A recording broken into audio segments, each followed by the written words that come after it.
guys, while we're setting up, you have Rob's choice. Don't you glitch that for both of you?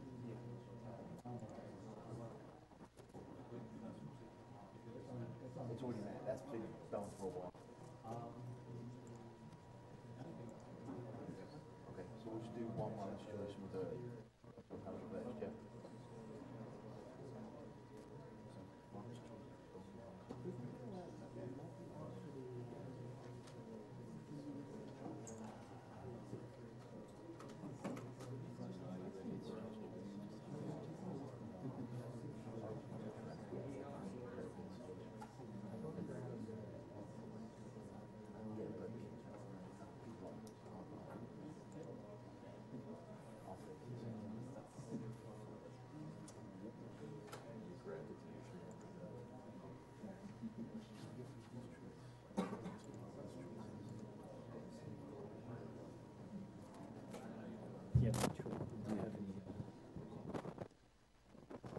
Do you have any choices?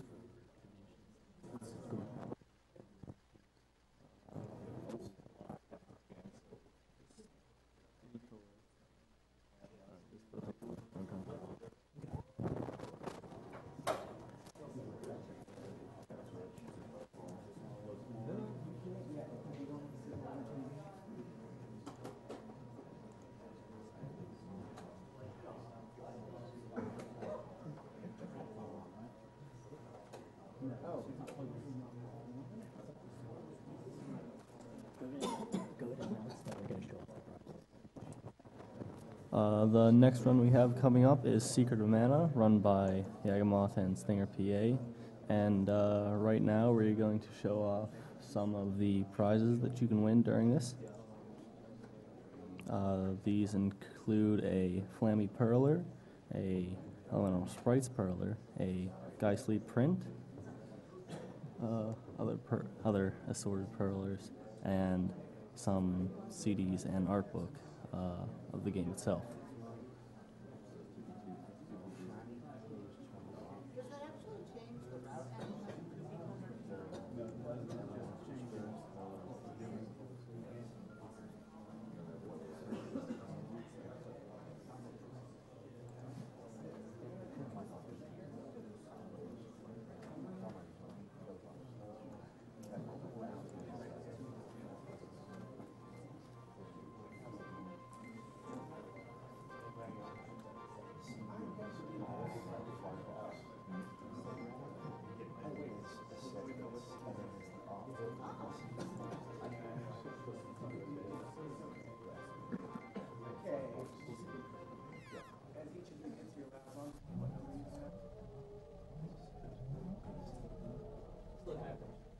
You have 5? Let me double check. Can you hear me now? Can you hear me now? Ah. 6. All right, check it. Check it? Okay. Sounds good. Excellent. Number 4 here. So, I guess we can get. Hello, hello, hello. yeah, just a little bit. Okay. Can you still see? Hopefully. So, Prizes.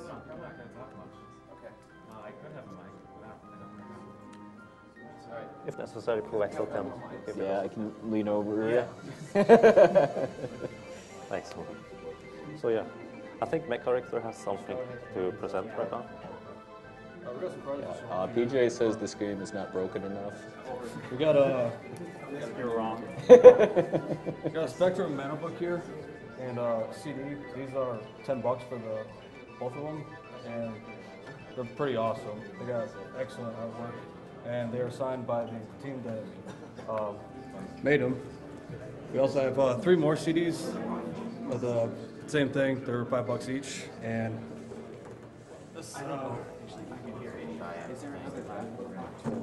this little bitty perler I made. Flammy. I don't know if you guys. This is $20. So, yeah. It's amazing. Yeah. You know, Why does it go out? I can't tell. little small perler I do in my free time. The entire mana fortress. Yeah, we got a print. That is. Yep. That's where we're going to broadcast from next year. Another set of what? Yes.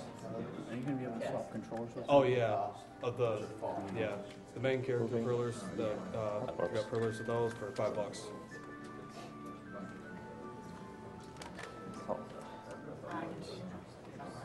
So, what is the file name for the boy?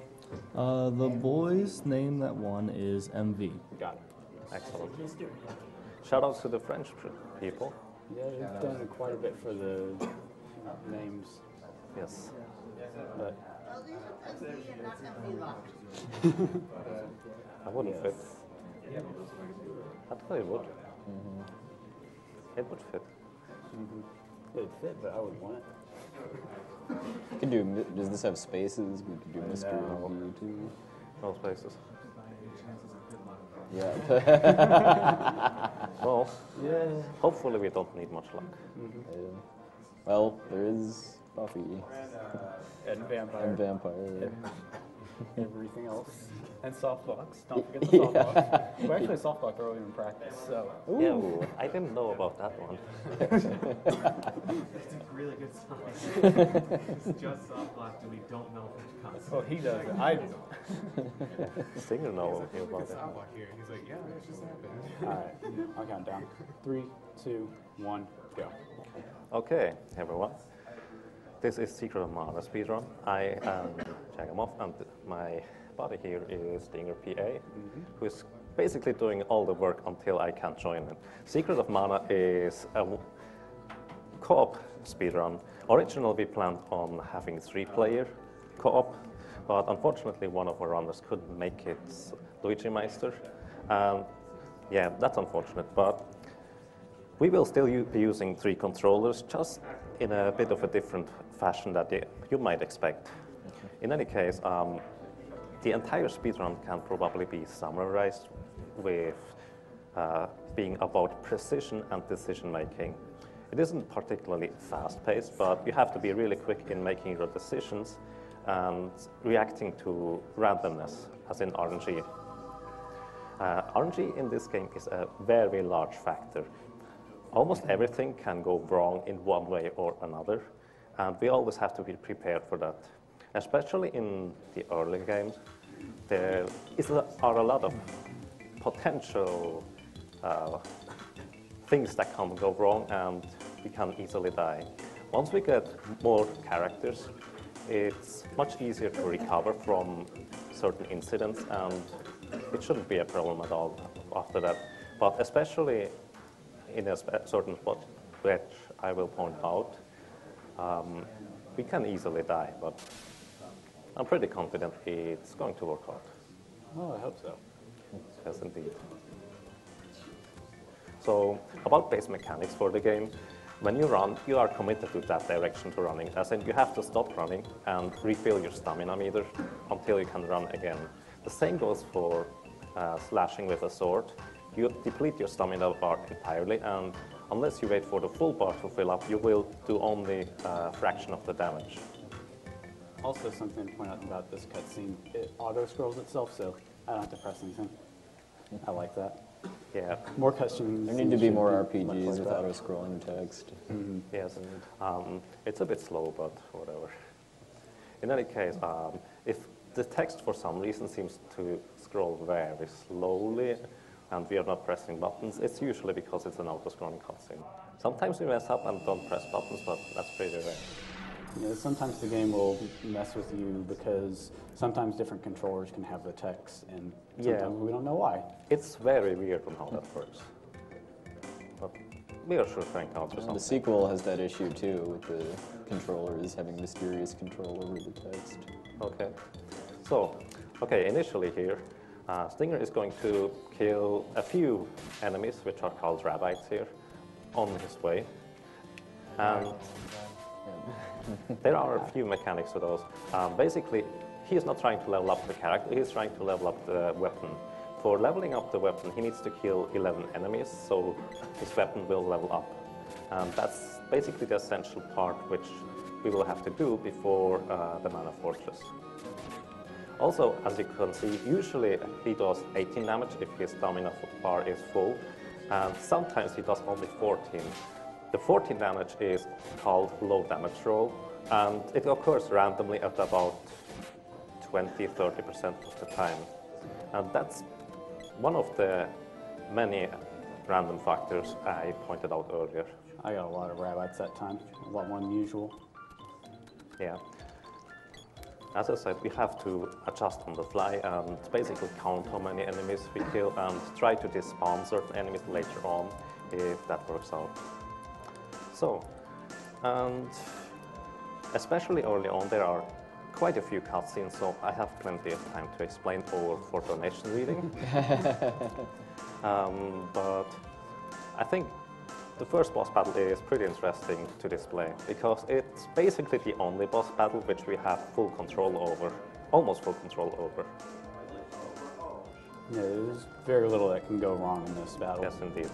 The maximum that can go wrong in the first battle is he gets 4 low damage rolls total, which are for 14 damages, which means he has to do 1 more hit. That's very tame compared to what can happen with other bosses if you get bad luck. Well, that's one. So he simply stands next to the mantis ant and waits until he slashes and walks away. It's very simple manipulation. I Hello? got 2, Yeah. 3. 3.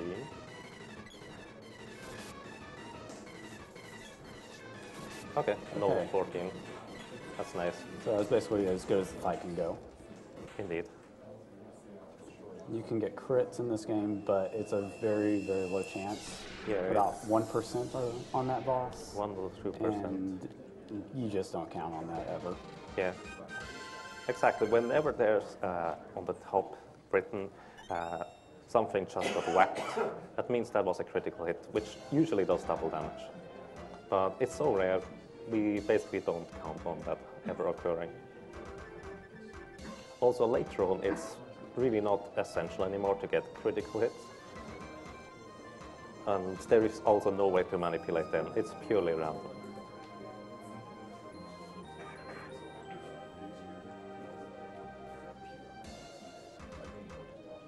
Yeah, the only time critical hits actually matter basically within the first 18 minutes, and then a couple points from then on, but it's not many. Yeah. On a side note, during practice we considered for a minute, or actually tried it out, using 2-player 1 controller for the start. And it worked out surprisingly well. But I felt like it would be a bit weird since there is so much to explain in this game and I couldn't keep up with it while holding the buttons or the controller. Yeah, we were able to do it, but it took a lot of focus, and we wouldn't have been able to give as good a commentary while doing it. Okay, and one more thing to point out about movement, I guess, is diagonals are pretty much always faster. Also, there is a lot of subtleties which we do to manipulate enemy spawns. Right here, Stinger will try to despawn this flower, but it's a large portion of randomness whether it actually happens or not. And it's also random if that flower spawns. Yes, indeed. There is basically certain things we can do on every screen to increase our chances of it going really well, but overall, there's always the chance that it can go horribly wrong. In some places, that's worse than in others. For example, this flower here spawning, it's an inconvenience, nothing more. As in, basically there will never be a run which has absolutely good luck everywhere. There's too much randomness to it. And so here, another cutscene with a lot of text, which we basically speed through. I feel like we have... This is definitely a good time for donation comments. Yeah. All right, before I start that, I would like to take a minute to plug our French and German restreams. Twitch.tv/MrMV is doing the French restream. He's been doing that for a while. It's a wonderful thing he's doing over there. And Twitch.tv/EXE_DE is doing the German restream. And MV was actually the name for the boy in this game as well. Yes. He's restreaming and he's trying to save Vanna at the same time. Excellent. So yeah. Also, I can point out the French guys, and I think almost the German guys, put quite a bit of research into the runs, so they are actually prepared for commentating on them. So a huge shout out to them, and thank you for doing this.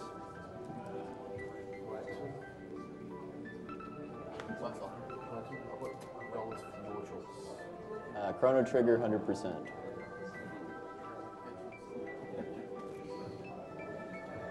So yeah, really quick, we will get the option to save here, and we will do so. And also we are going to reset back to the title screen by holding Start Select L and R for a second. Well, less than a second, but whatever. And basically, this saves us 2 text boxes and having to walk all the way outside. So that's a little time saver. You will see the title screen a few times during the round for various reasons. Also, since the sword already leveled up, Stinger will now get the spear to level 1, which is the preparation for basically the next portion, well, The rest of the game. the rest of the game, I guess. Nice. Dismount that flower. Bad luck with that mushroom, but it doesn't matter too much.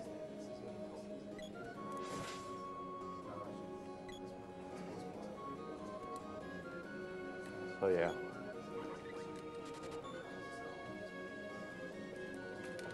Also, who thought cannon traveling was a valid method of getting around? Apparently the game designers. Very safe. Right now, or are you still? Go for it. Go for it.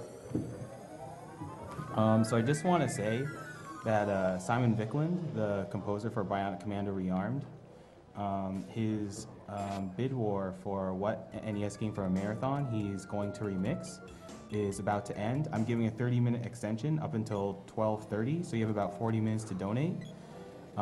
When the bidding war is closed, he's actually going to stream on his channel, twitch.tv/Simon Viklund, while he's composing, and he also recruited Brando from Dwayne and Brando to help with the lyrics of the remix. Excellent. So real quick here.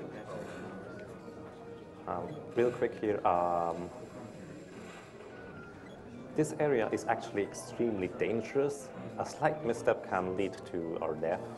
And so, basically... The RNG is not with us. Yeah, this is random. No Mickey Mouse this time, though. Well... Or the cat, or whatever the special balloon is. In any case, at least it's not at the beginning of the cave. If it happens to balloon you right at the start of the cave, there's a good chance that you will outright die. As I said, the most volatile part of the run is this early cave, because you have no second character to back up on. And that's about it. So here we get the magic rope, which will be used in a few different fashions. Some intended, some not. I don't like that RNG. Yeah. That's better. Excellent. So yeah, getting hit by those slimes is pretty dangerous because they're split into multiple ones, and since they can stun lock you if they hit you, as in they hit you and while you're on the floor can do nothing, they can hit you again and again and you can do nothing about it. So it's better to be safe about them. Also, I would like to point out, running properly, as in moving through the level properly, is actually pretty tricky. I feel like Stinger is making this look way easier than it actually is, since I think you have made no mistakes so far. So, Not many. yeah. So the spear is now leveled up, and that's perfect before the Dwarven Cave. And now here is the first major glitch of the run. Right at the, well, shopping. Now, here's what he is doing. He buys a candy, he buys a medical herb, and closes the windows. Then he goes into the inventory, sets the cursor on the medical herb, goes back into the selling menu, sells the medical herb, sells the candy, goes out of the selling menu, and goes back into the selling menu.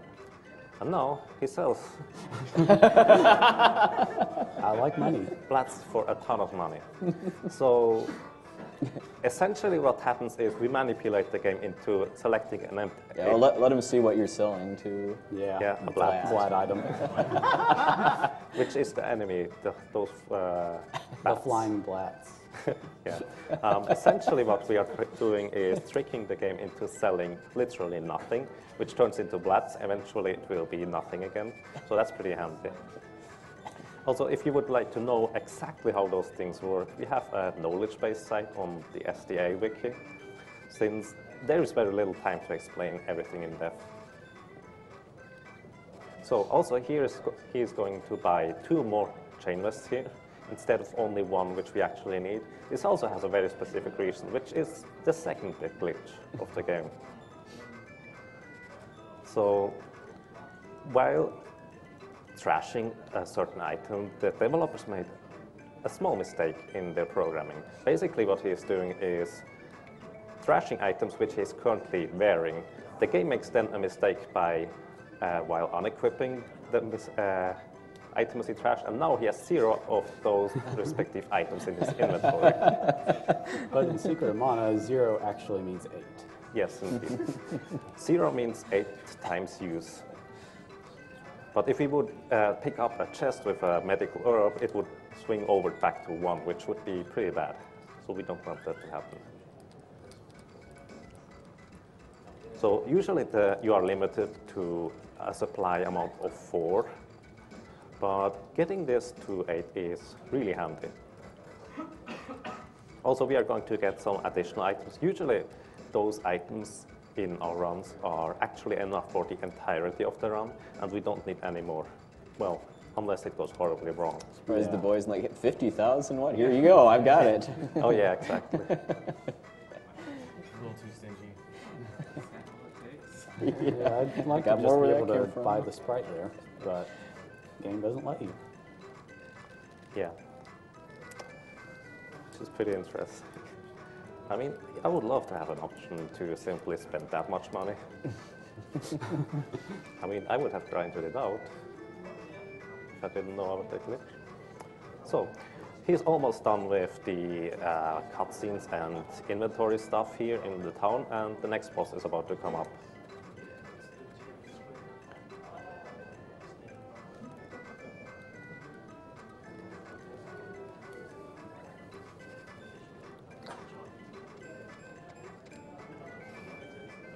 So I forgot to switch to the sword here.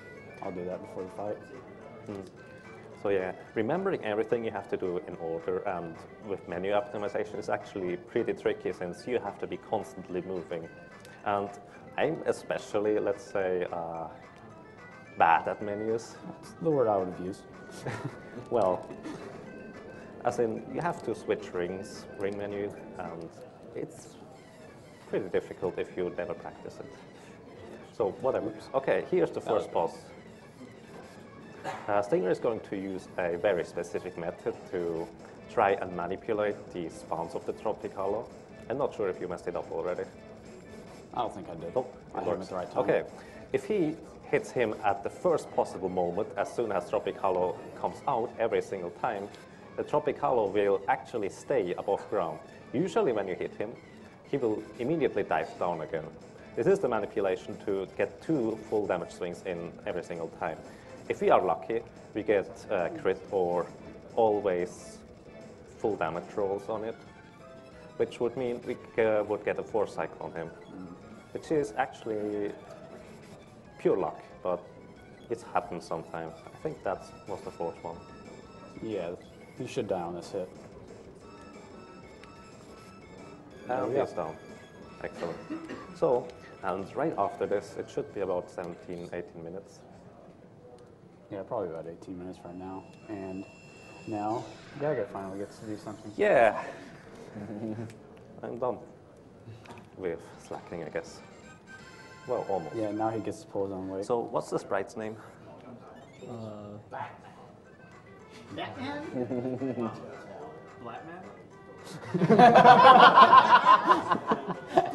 No. All right. Batman? Okay.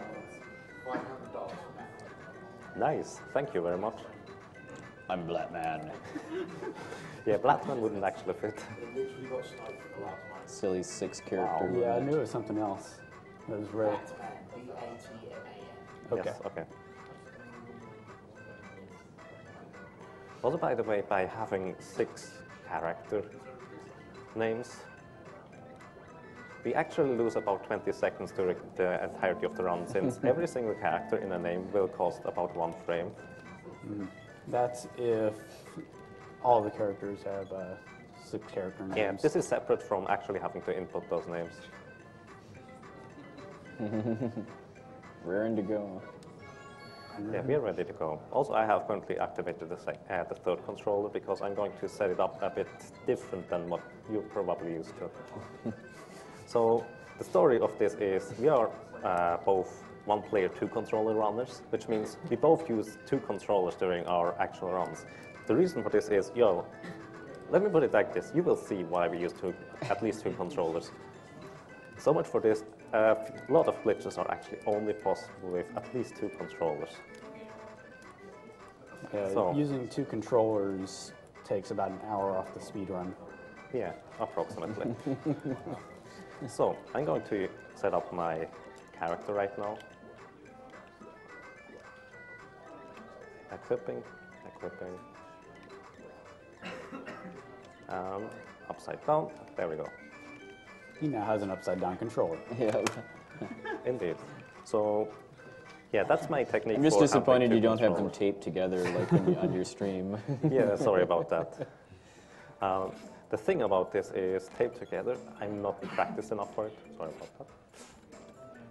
Just messed that up. Yeah, the AI in this game for movement is really not that smart, so that's another really nice thing about having 2 human players playing this game too, is not having to constantly worry about your ally getting stuck behind corners and stuff.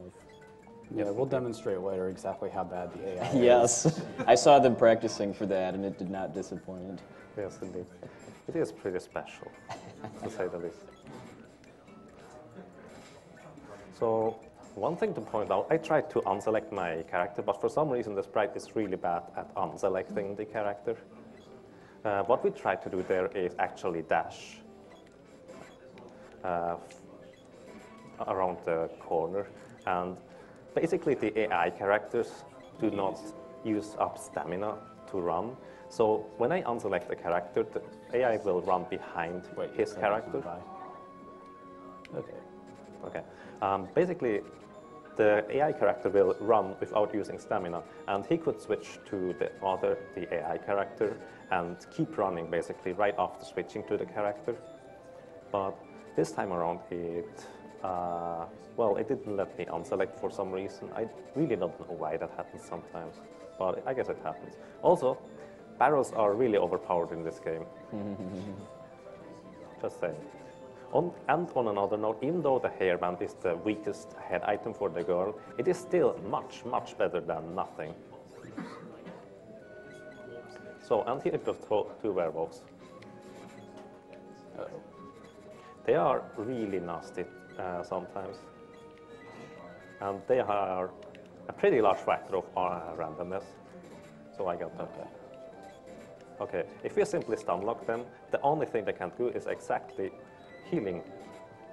And whether they heal or not, this is absolutely random. So we got 1. And one more thing, we are now trying to level up the... You need to hit.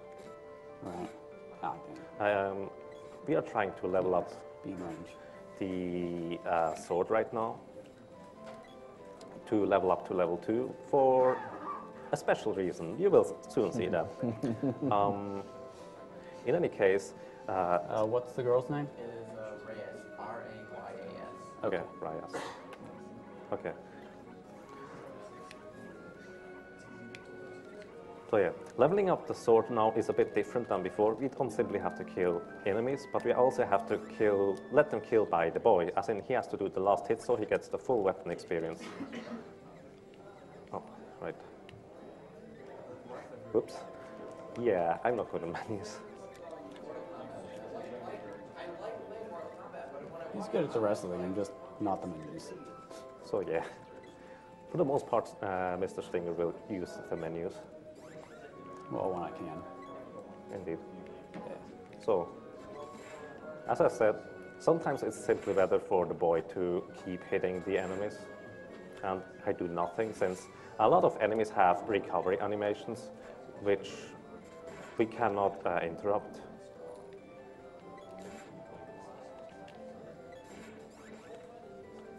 And so it's better for the boy to do the maximum amount of damage, since he deals the most damage overall. So,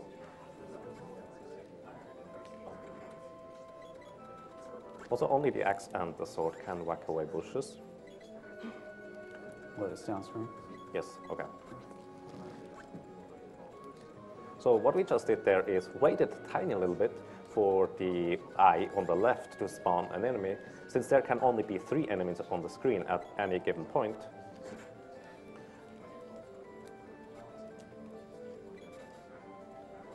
Since there can only be 3 enemies on the screen at any given point, we basically despawned a flat that was a little bit further on the right. And so once again, there's no reason for me to hit this enemy right here, since it will only lower the damage output. Oops. Oop. That's okay. Well, that was the AI. I've gotten more than usual. Yeah, Sure, sometimes the blame AI. the AI. Sometimes the AI gets in the way, and he will kill us. Nice, thank you. So yeah, by the way, there are a lot of techniques which we can apply to speed up the run with having actually 2 players, such as taking different paths. Who left? I got him. We have $50 fees. Knock down country west. Uh-oh. Uh-oh. Uh-oh. Yeah, those 2 walls, we don't want to get stuck there, because they can stun lock and outright kill you. That's kind of scary. Yeah, actually that was. Wow. The name is too powerful. Yeah. Yeah. I will heal the girl right now. Okay. Before we go out. Actually, before we hit the switch. Switch. I'll let you do Up it. there. Oh, you heal actually. You have the items.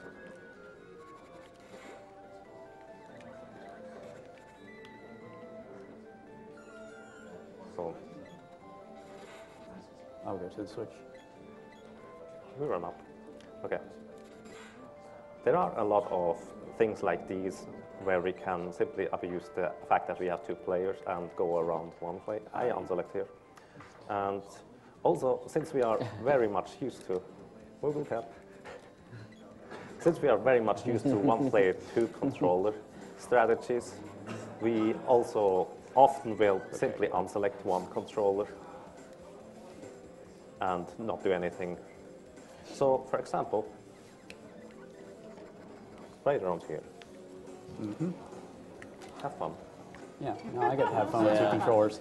Yeah. You have to select it. This on is the probably right. the toughest boss in the whole game, normally, just because you Casually. don't have good casual play, just because you don't have any magic yet. You Yeah. can present issues in speedruns, but that's only if he really wants to troll us. Yeah, well, it's mostly time loss, if anything at all.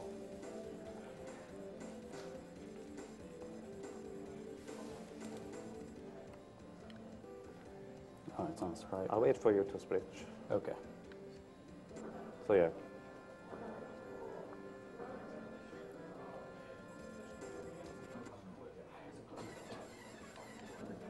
Okay, he didn't get unconscious, which is nice. And he decides to jump away immediately, which is annoying. Yes, it is. So I guess we have time to explain here. What we are doing is we are swapping out level 1 with a level 2 weapon. Nah, that didn't work. Whatever, he'll die here. Yeah, that works. There we go. Nice. You can have your controller back. Thank you. So yeah, how this happens is actually pretty weird. Basically, we charge up a level 1 weapon, the spear, and swap it out with a second controller. That's why we need a second controller with the sword, which is level 2. And then we swap back to the spear, which happens to be, well, the game is not prepared to level down a weapon if that happens. And it's simply every single frame, I think, or every second frame, I'm not sure. It will basically charge up another level of the weapon charge. And to give you a perspective, this just now was about a level 80 attack. And usually, the maximum level you can prepare your weapon to load up for is level 8 in the end game. So that's quite a difference. So essentially, we are dealing the maximum amount of damage possible with a few issues. Well, that's for later. So I think that's a good time to read some donations. All right, to start with, the Simon Viklund remix, which currently has 23 minutes left. Mega Man 2 is winning by $1 over Kid Icarus. So for anyone donating for Kid Icarus, you might want to get on that. Or keep Mega Man 2 in the lead, who knows? We have a $100 donation from Jason6223. I've watched many charity streams on SDA now, and they never disappoint. Lots of friends and family have fallen to cancer in the world around me these past couple of years, so take these $100 and stuff them in cancer's ugly face. $60 from Bowie Alexander. Hi there all, greetings from the, I don't know, some word, I think it's misspelled, UK. Bowie here. I wanted to firstly congratulate everyone at the event for their amazing work. Last year I found out about this wonderful marathon which got me into speedrunning. I've never looked back. I lost my grandfather to lung cancer a few years back, which sucks, quite frankly. He was a good man and he'd be overwhelmed without the love you're showing. Keep on fighting a good fight and help people in the future. I hit the left one. So yeah, I don't like fish. Okay. So, and here you can see it once again. He charges up his weapon to, well, the maximum level, swaps to a lower level weapon, and this weapon overcharges. And the enemy dies. Yes.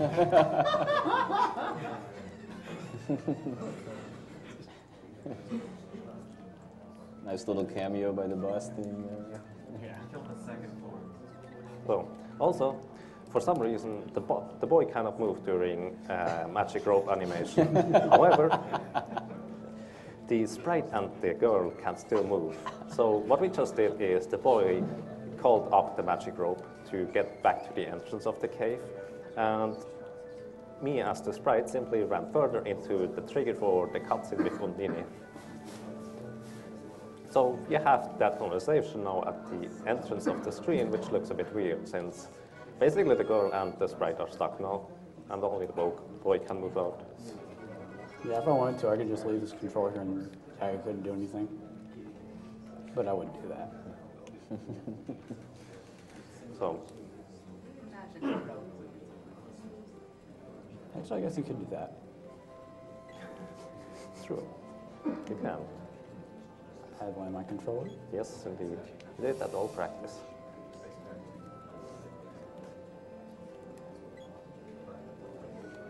We have a $50 from donation from Tony Cozens. Secret of Mana is my favorite game. Been waiting for this run. Love seeing all the glitches and speedruns. Good luck to the runners and keep up the good work with the marathon. Thank you. $50 from Sky Dragon. Hey guys, great marathon so far. Secret of Mana is so hype.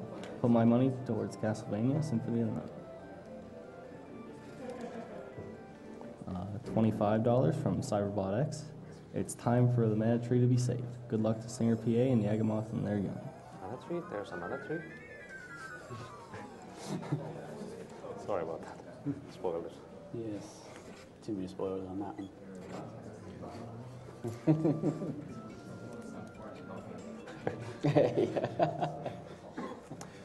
Yeah. Yeah, So, he always gets landed on. who knows? We have a $20 donation from Soli. Thank you all for this great event. Listening to Secret of Mana music instantly brings back so many childhood memories.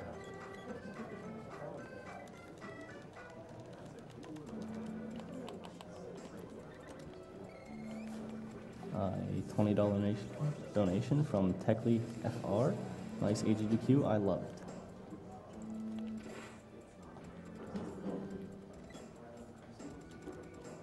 $20 donation from Shadow Draft, Secret of Mana Hype, Crushers Games, StingerPA, and Yagamoth. It's going to be a fun time.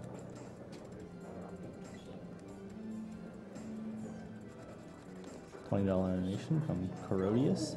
I just want to tell you both good luck. We're all counting on you. So there are a lot of little optimizations we can do, especially with two controllers. For example, for every screen transition, there is a tiny little bit of lag, or sometimes a little more.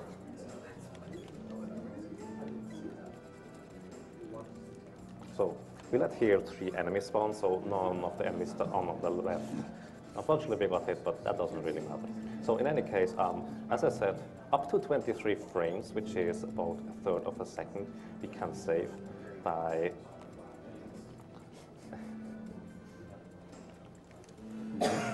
quite simply letting one controller run in and the other one can move for some reason already earlier.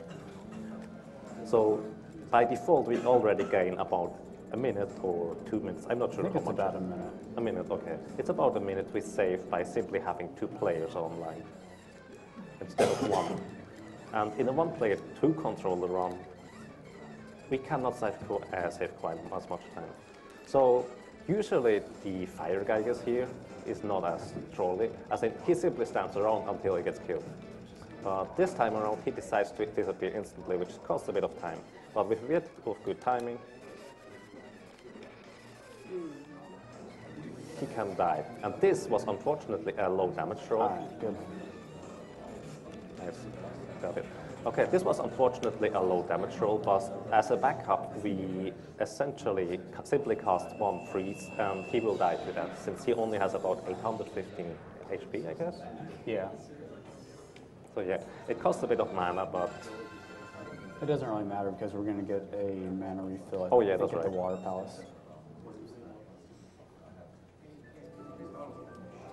We can't do that here. You got it? Do you have the cutscene? I don't know. So we're just going to mash because neither one of us knows who has text. Yeah, that's a frequent problem, actually.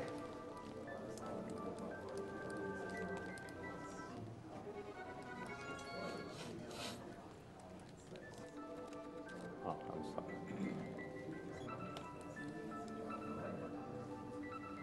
sorry. So we could also use the magic rope here and then trigger the mana seed. However, the problem is, as you can see, the characters walk in the cutscene pretty far down there, and essentially we would land right behind the entrance, so it wouldn't help us at all. In fact, we would have to use the magic rope again to get back to the entrance, which is a bit weird. The one we use in Undine's Cave is actually the only useful opportunity to use it. Yeah, the one in Undine's Cave only saves a few frames at most, I think, but it looks cool, so why not? So, also here we cannot use the magic rope, otherwise we would land right back at the entrance of the Earth Temple. I think it's the Earth Temple. And the Grand Palace. Same difference. Okay, that's fine. Yeah. Originally I played the PAL version, so I'm still not used to all the names in English. So yeah, for a quick second there, I unselected the second controller, so I could actually run without losing stamina. Or, yeah, that's essentially it. So there are a lot of those little optimizations, and you will see them throughout the run. I will not point every single one of them out, that would be way too much. But also one thing to note, we only had about 4 days of practice before the marathon, since, in case anyone is wondering, I'm Swiss, and that's quite a bit away from America. So we couldn't practice before this event, but I feel like it shaped up really well. There are still a lot of minor optimizations we could do, and we are not going to force, since that would be really high level. But overall, it's going to be pretty solid, I feel. Yeah, we picked up on each other's player pretty quickly. Yeah, that was really nice, actually. So here the first ruins are actually pretty interesting place, I have to go. Yeah. And the first ruins are interesting because it's very specific on how we move. Because sometimes we can disarm an enemy by simply moving in a certain way, running against the wall, or basically removing some randomness by hitting an enemy instead of simply trying to run past, even though we could. As I said, most of the rooms there, yeah, that sword is infamous. Most of the times we have about a 50 to 80% chance of succeeding with our strategy. Oops, wrong way. And that's about it. The 50 to 60% is about as good as it can get. As I said, I believe the reason you used a medical herb there was just to cancel out the effects of that spell. Yes, yeah, indeed. The slowdown would have slowed me down considerably. You would move at half speed. Yes, as if you were constantly charging up a weapon. Dashing is about 50% faster than actually walking, so that's the reason why often we want to dash quite a bit. So, and here the next boss is actually the first boss which has an evasion rating, which means he has a 40% chance of straight up dodging our attack, which means it is purely random whether we will hit him and kill him in one shot or not. We have to be prepared for that, so I will basically move the sprite right in front of his face. Well, it's a face wall. Raw face. And yeah, essentially absorb all spell damage, since most bosses target most of their spell to the nearest character. Also, it's quite ironic that a wall is the first enemy that actually has an evasion rating.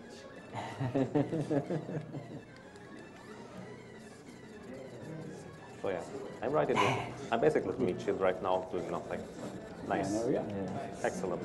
I mean, when I played this as a kid, I always just assumed that the game had really, really, really bad hit detection, but that's actually evasion. The game doesn't give you any kind of obvious sign that enemies evade your attacks, that you just whiff, basically. Yes, indeed. It's really, really bad hit detection. Well, that too, yeah. It's not as bad as you think. Yeah, it's actually pretty predictable. It's fine. Since he had to go. Yeah. And for some reason, even though he has the first controller active and he killed the boss, I still get to smash through the cutscene, the text. I don't know what's up with that, but I guess it works. Nice. That was excellent Chema RNG. As in, he can walk all over the place until we can talk to him, but that's about it. Also, you can walk backwards, that's the thing. And run backwards, too. Yeah. We can run backwards through the city, in theory. But that will slow us down, just a No, it bit. won't. Well, backwards it would. Yeah, sideways, I saw. So yeah, it doesn't cost any time doing this, by the way. So you're safe for that. It's a technique called moonwalking. All you do is hold R and B at the same time. Or L works too. Or L. That bouncy thing is going to play a very important role later on in the run, too. Spoilers. We hope. Well, we hope, actually. We had a lot of trouble with it early in practice Yeah. for no apparent reason. It's interesting. I got it. So, don't forget to save after the kill, Roy. Yes.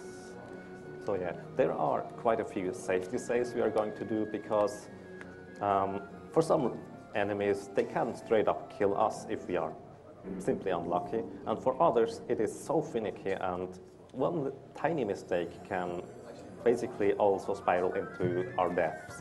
And we don't want to lose too much time overall. So those safety saves are pretty much required for Madison's safety. Not to be. He's the worst enemy. Yeah, poor P. So yeah, in Well, I case we can't control where the cannon travel goes. Well, we'll see.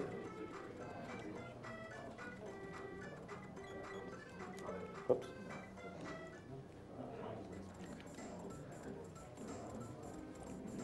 I got it.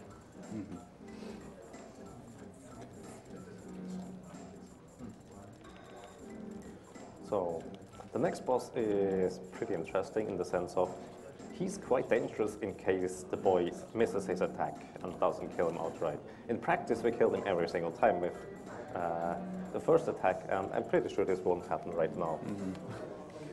Yeah, marathon luck is definitely going to bite us. The reason why it's pretty important to kill him with the first shot is there is a good chance he will hit the boy and right up Moogle him. And Moogling the boy means we have to set up the overcharge glitch again, heal the boy and unmoogle him, and yeah, that's about that. So yeah, we called that one. Excellent. Uh-oh. You're immune. Okay. All right. That probably would have been me if I missed. Yeah, he would have Moogled you. We have one in the Moogle counter already, so that's nice. So yeah, also the kill roll is pretty infamous for, even though you hit, you get a low damage roll. Again, about 20 to 30% of the time. Safe. On the right. Okay. And even though you hit the Kilroy, he will survive because he has almost 1000 HP. So we're going to save here because the next boss is the Jabberwocky. The Jabberwocky is pretty interesting in the sense of he has, every single boss has that actually, action and a reaction ability. The action ability can be anything and the reaction can be anything. So for the Kilroy to kill us outright, we have to hit him but not kill him, which means a low damage roll, which is in itself already about 16%, I think, chance to happen. I'm not sure what it is. Plus There we go. Yeah, that's about 16% chance to happen. Plus he needs to both times cast either acid rain or poison gas, which is also a relatively low chance of happening. So even though it's a very low chance of happening, it can still outright happen, and it's outside of our control, so be better safe in front of it. Usually, obviously, in a normal speedrun, we wouldn't save at all until, well, in a special place. That's one way to put it. Yeah. And yeah, that's hard. So right now we have about 5 minutes left on the Simon Viklund NES song remix, and currently Kid Icarus is now in the lead with $700 to Mega Man 2 with $651. Just saying again, that's 5 minutes. If you want to see Mega Man 2, you should donate. Okay, good. Nice. Running through that corridor with the fishman is actually pretty tricky. First controller has it. Yeah, second one.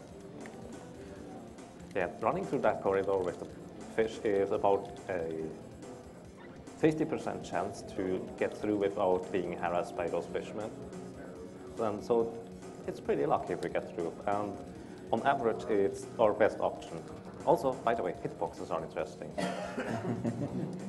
So yeah, hitboxes in this game work like this. A melee weapon will have double the reach in boss fights, and this boss has a very weird hitbox. Miss. So that was a miss, or an actual miss, as in an evasion. There we So go. yeah, that was basically...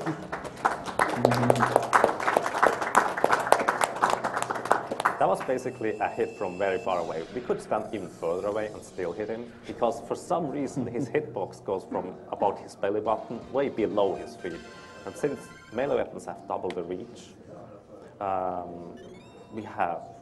we can stand really far away. Yeah. So hitting his head will not do anything, by the way. Oops. Oops. Okay. That happened. Right. Yeah, you can do that, by the way. Wow. It's only a few monoseeds you can actually do like that, but... Yeah, we only just figured that out in practice, by the way. So You can only do that if the mana seeds are glowing, and for some reason those have a larger hit rate, activation radius. So that's very handy to do. It saves a few frames, but it looks really nice.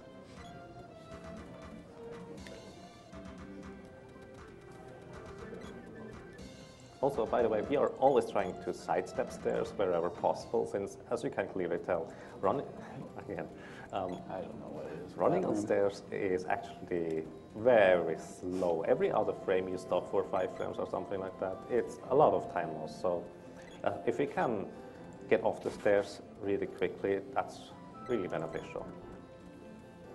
So, and finally, after about 50 minutes, we are out of the first area and into the upper lands.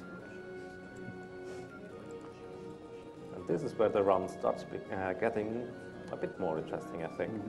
Slowly but surely. You'll think spring beak, right? Yes. Okay. I should have used Canon Travel to get to the marathon this year. Probably would have had less weather problems. Yeah, that would be pretty fast. Although I feel like without a parachute. You wouldn't have to worry about the insulation. So yeah, here we have to talk with any Moogle. So Stinger is trying to capture a Moogle and talk to him. Successfully captured. Yes, that was actually pretty much perfect. And so, I take the pebbles, by the way. Okay. So yeah. Nice. And now it's on my turn to use the overcharge attack. For some reason I have 2 controllers, as in one upside down. That's my technique of using 2 controls at once. It gives me a little bit more freedom with walking around while having 2 controllers. So that's pretty handy.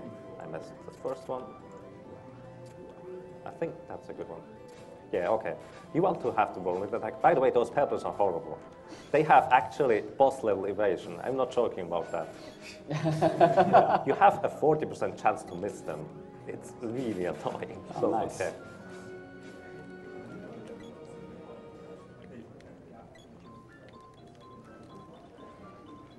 So that was actually really good pebbles because we killed them relatively quick.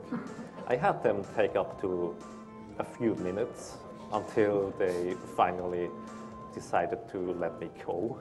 So they can be really horrible. By the way, we hate owls. Owls are one of the worst enemies.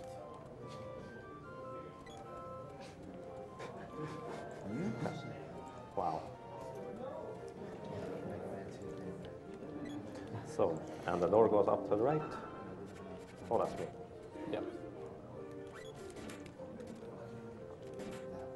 So yeah, the AI has the tendency to run into everything. So we have to be relatively careful about manipulating the AI character. Actually, that was me. Yeah, but whatever. In any case, that's AI the is still general bad. theme.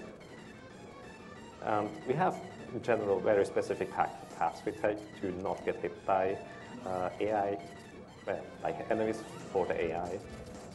And it usually, you have the buffer. I take that one, just so I have something.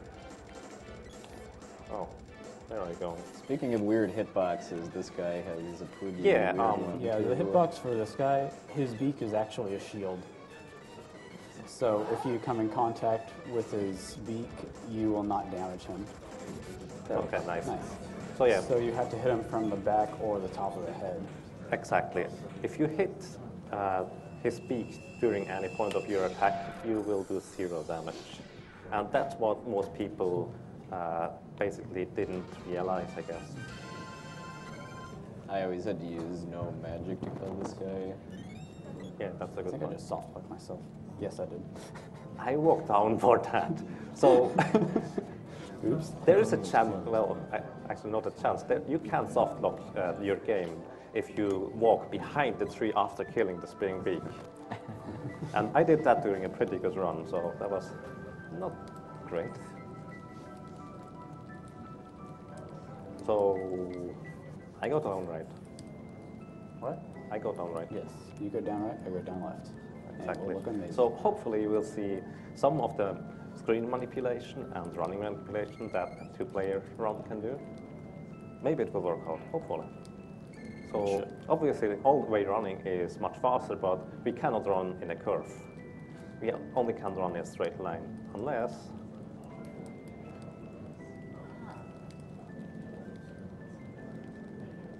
also saving here because it costs barely any time. Okay, we can't run in the curve.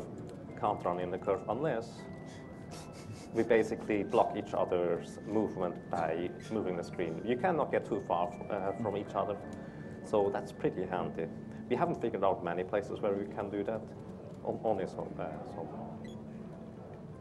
So also, I want to the left here a little bit higher, so it spawns more rabbits. Well, silktails. Those guys on the top, which is pretty good. So.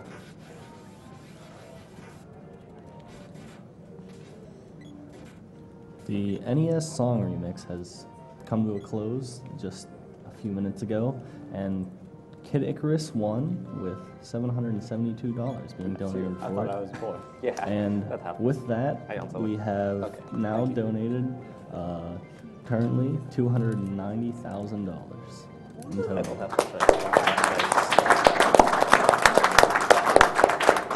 So basically, this is one adaptation we did. Technically, it would be faster if I would select my character right here, but here in this town, I would have to unselect my character since it lags so much. And so, yeah, I can select it again very soon. Also, the first skip of the run is coming up right about now. Here, Stinger with his AI character will straight up move through that mushroom and proceed by simply repeatedly pressing select again and again. Also, this area is incredibly annoying if you have two AI characters running around. But already with 2 players, it's much better. It's amazing how much better that is. That's unusual. I take the sprite. Okay, I've got the boy now. I do. Okay. Those owls are, by the way, very annoying. They cause confusion almost all the time. I'm pretty amazed they didn't up to now. Nice call. You are that one. MV luck. So yeah, actually they've been pretty nice so far. It's just surprising. So as soon as you're confused, they will actually hunt you down. As in, they attack so quick, they will stun lock your character and you cannot move at all. Oh wow, 2 of them are. Yep. I'm used to backwards controls, no problem. So, I cannot cast spells until it's normal again. Oh, It should be normal about now. It also casts silence. Yeah, that's the minor effect, I guess. Usually that doesn't matter, even though the spell itself is called silence. Should I get the board? Yeah, I'll switch off Okay, in the next room. that's fine. The spray is backwards. No, Yes. I'm spray. 9. I'm now. Whatever. Yeah, that's one of the things we have Okay. to consider. Because since we only have a few days to practice, a lot of have to be, wow, really? Really? Okay, good. Okay. A lot has to be on the fly. Sit down here. Backwards. Even the menus are backwards, by the way, which is pretty weird. Spell lock. So yeah, basically it would be much faster to not use spell lock right here. Okay, I got it. But it's much safer to use a spell which does no damage at all, simply for locking down the boss's movement, especially for the Great Viper. This is very handy. Since, yeah, he can wreck you pretty bad. In our practice room just before, we realized we should probably spell lock again, since in our actual runs, we don't spell lock down the boss, most bosses anymore, except for a few. There's a few towards the end of the run that will be using spells to lock them down, Yeah, so they it's can't do anything. pretty much mandatory. So also there's coming another scene up where I can slack off and Stinger has to do the work, which is pretty nice.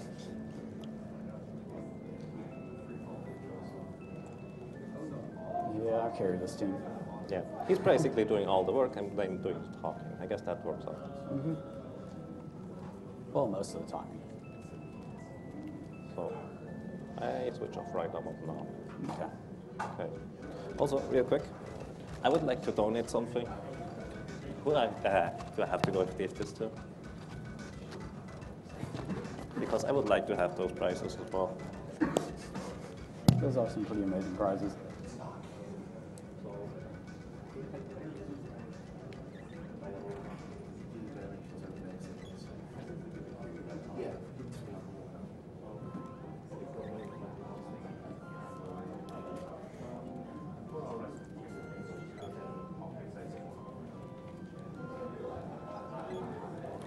So yeah, that's pretty handy. So some people who played this game might remember that you have to go to the Ice Palace in the Ice Country to get the fire seed before going to the desert.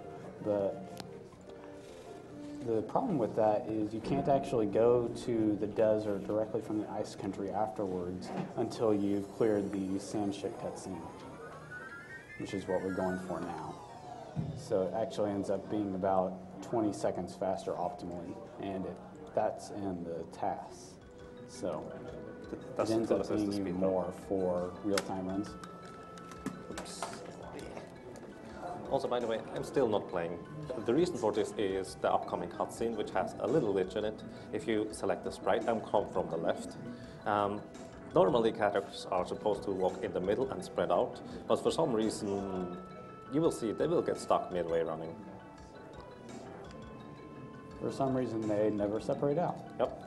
And that makes it easier to get to the exit up here. Excellent.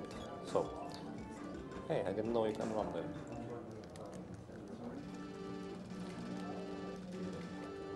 So, on the sand ship, we get separated, and I selected the boy right now. The reason for this is the upcoming boss is, it's pretty handy if you can move around with two characters at once, so that's why we decided to let me do this boss.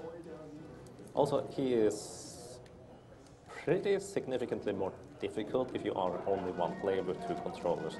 The reason for this is, if you are unlucky, the boss you will miss the boss, and he is programmed to rush at you and go to the other side of the arena. It takes a lot of time if that happens. By having three characters controlled by actual humans, we can easily avoid that issue and simply step aside. Also, moonwalking.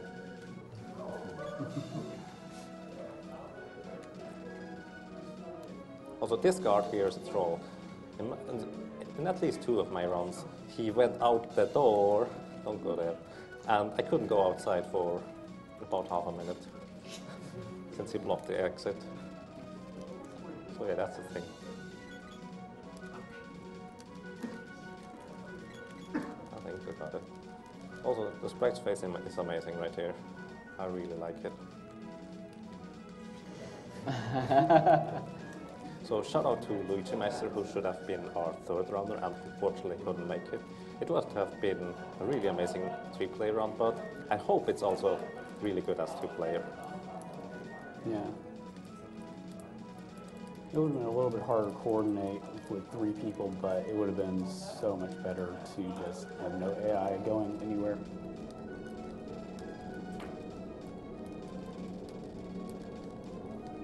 I had the cutscene. I know. Habit, I guess. So.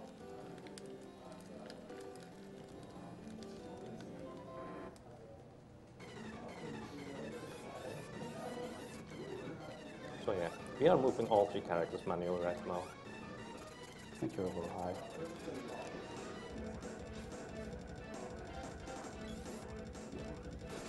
Nice. Excellent. This is the last boss we can one-shot. Also, as you may notice, we stop the overcharge at specific levels. We basically know which level is going to result in which attack. Often it's actually really good to use an overcharged normal attack, as if you were normally slashing, but do a ton of more damage. Sometimes we use special attacks. I'm stuck. I gotcha. Sometimes we use special attacks for various reasons. For example, special attacks have invincibility, and which is really handy. Also, they have a much larger attack radius and attack duration, so that's also really good. We didn't use... I don't think we've used enough medical orbs. We used 2, so we cannot restock. Is that 2 or 3? That was 2. Fine. Okay, good. So yeah, menu optimization is quite a thing, by the way, here. So in the next portion, Stinger will switch to the girl, equip us everything. I did. Excellent. Equip everything, and then immediately go out of the equipment menu and cast Frost Saber. Frost Saber is pretty interesting in the sense of it actually does not apply Frost element. It only attacks a small attack bonus, but it doesn't change your actual weapon element, which is pretty strange if you think about it. Because the Frost Guides, which is one of the next bosses, actually casts Frost weapons on you, which would be pretty clever if they were actually Frost element. But since that's how it is, it's only handy for us. Also, Frost weapons have the unique ability of freezing enemies, which is really handy, especially in this area. This area is really difficult to get through without freezing all those wolves, because they have a large attack radius and are extremely aggressive. It's making me hungry for Wendy's. I think That's unfortunate. it should work out.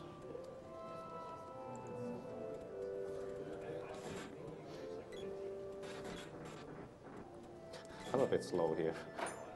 Yeah, that was a slowdown. You were able to cancel it earlier without the medical orb animation earlier, but... That was probably not worth it. So we spawned up there a wolf, so in the middle there are usually 3 wolves spawning. So by doing this, we basically manipulated the spawns. Oops. And for the next enemy. Boom. Okay. Again, we only have about a 60% chance to hit those enemies, so I'm pretty amazed we are hitting that often right now. Yeah, never mind. I was too far away. That was not actually at all. Okay, that was really nice.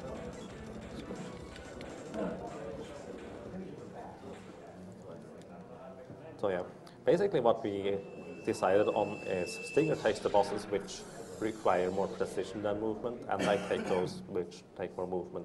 Since I feel like Stinger is more consistent in getting the correct attack, but I can move around a bit better. Yeah, he's able to move the characters around and cutscenes a bit easier than I am. So it really helps out for those that you have to get around the map.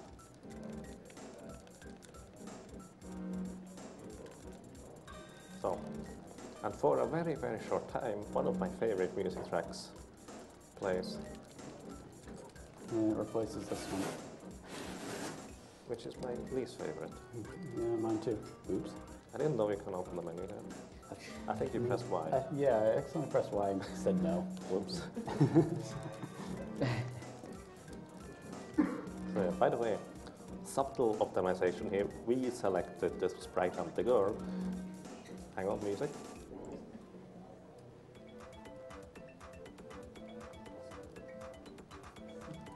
And it's over.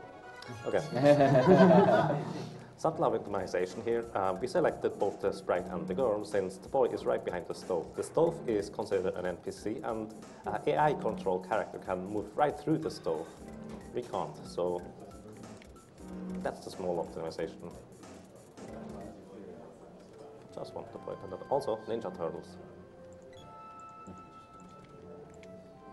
Where are you? There he is. Like I said, or like Yaga said, ninja. Yeah, those turtles are amazing. They get us every time somehow.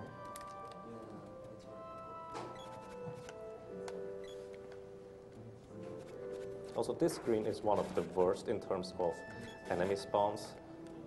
It gives you 3 enemies in a very, very small field to get through. Also, those howlers, the wolves, have gigantic hitboxes. Attack radius. Flop, flop. You will never want to get hit by those blue slimes because they freeze you, and either use a medical herb to undo the freezing, or simply, well, wait it out, which takes about 10 seconds.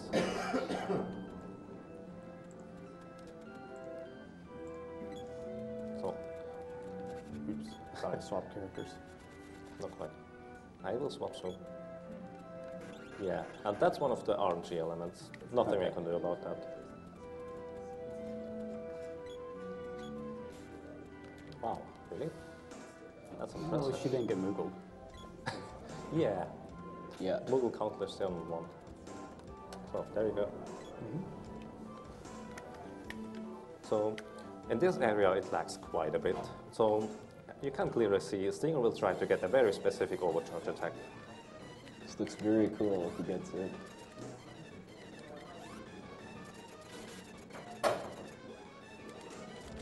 No. Next one. Oh, Got it. nice. Triple kill.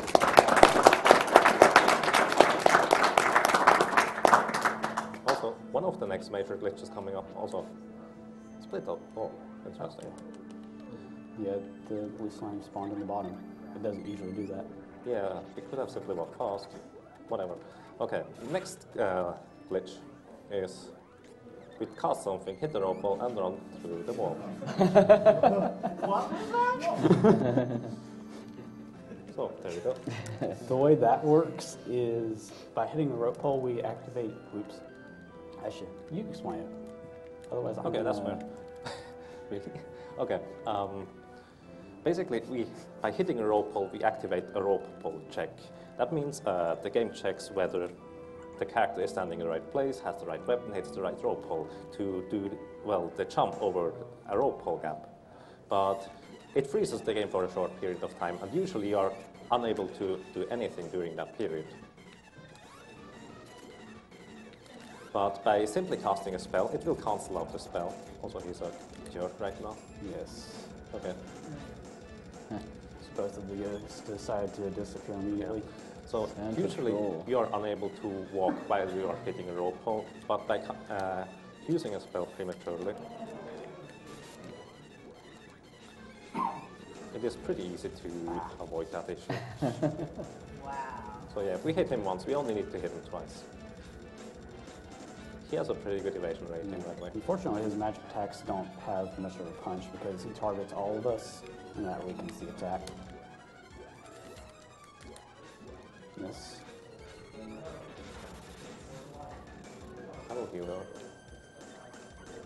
Thank you. Buffer. Nah. This is RFB. Yes, Yes, that's it the is. RNG basically. They've literally, up to now we played perfectly, and there's nothing we could do about that. Now we can hit. Another dodge. Another. I wait for it. Girl. Yeah, Buffer. sorry about that. Okay. That'll be I could show it work. work out. It might work. So yeah, when the girl is crowd controlled, I have to buffer for him, which is not what you usually are used to. That's sure. So I would suggest you take another charge attack. Yeah. That's a good one. It's one of my favorite charge attacks. It's quick and really precise. Oops. Really? So yeah, he just gave us rough weapons. As I pointed out earlier, they don't actually have frost element to them. Also, Yeah, just they in case. forgot to add that element into the code. Yeah. Or And rather, so, they forgot to complete in it. theory, we would do half damage, but in actuality, we don't. Nice, finally. Merry Christmas, you filthy animal. Yeah, actually, we saved Santa. Yeah. Merry Christmas. So, that's how a fight in Secret of Mana can look. You can, by playing well and deciding the right things at the right time, you can essentially tone down a lot of the time loss you would get by bad RNG. But overall, there are a few key spots like this fight specifically, which can absolutely screw you over and you can do nothing about that. Other than that, it's really amazing to play this game. Second controller. Oh yeah, right. It's really amazing to play this game. Basically work around all those things that can happen. Also, a small demonstration here, by the way, because of why we don't really want to deal with AI characters. Both of them are yeah. This is the secret of Mana AI. Yeah. Both are now AI controlled. Good job, Squaresoft. The pathfinding is spectacular. So Santa did them a favor by giving them the frost weapons for the backtrack. Yeah, that was actually really nice. So that's a positive mode. So that's the best thing Santa, the frost guys can do is either die immediately or give us frost weapons, which are really handy actually.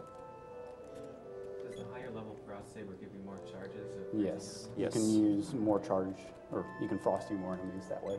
Yes, indeed. It doesn't actually increase the damage though. It still remains at about 10% damage bonus.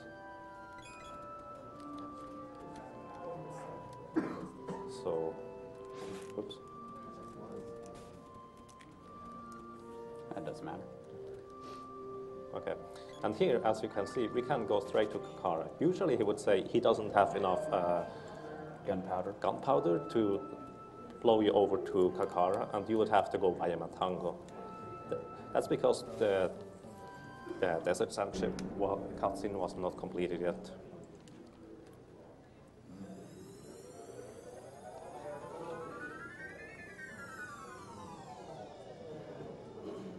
I think we have a bit time for donations. Yeah. Yeah. We have a $20 donation from Shadow M. How can I not donate on one of the best games out there? Mana Hype. A $50 donation from Allison Hell. Shoutouts to the boys and girls behind the scenes for doing an awesome job, and to Mecha for making so much beautiful art. $50 from Professor NES. Always wanted to see a co-op Secret of Mana run live. It's even more awesome being streamed. Best of luck. Looking forward to the awesome breakage.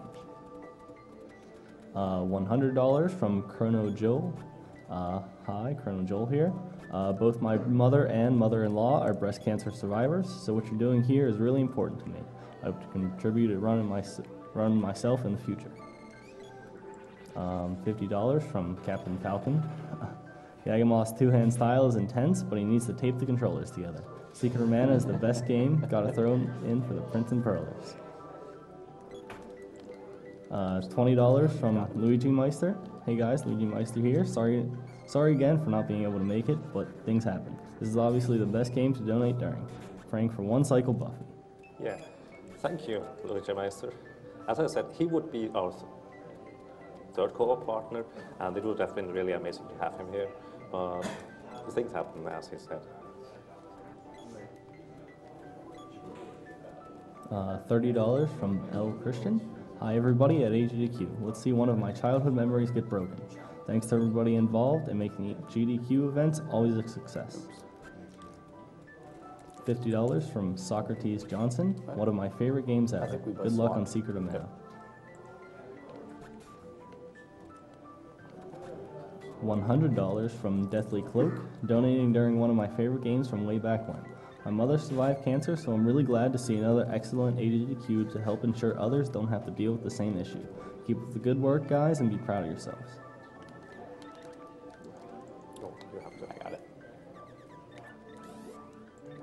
So yeah, what we just did there was another small walk through the wall by simply hitting a rope hole there.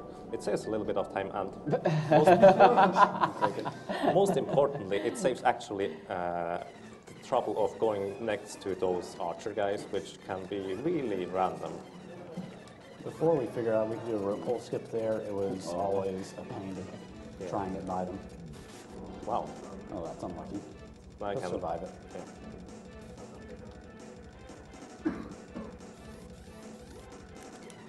So yeah, most of the time this Minotaur guy is really easy to beat. He doesn't cause much of a trouble. Ready to mash? Yes. So let's see whether we get the next trick. It's a bit random, but we have a good chance at it.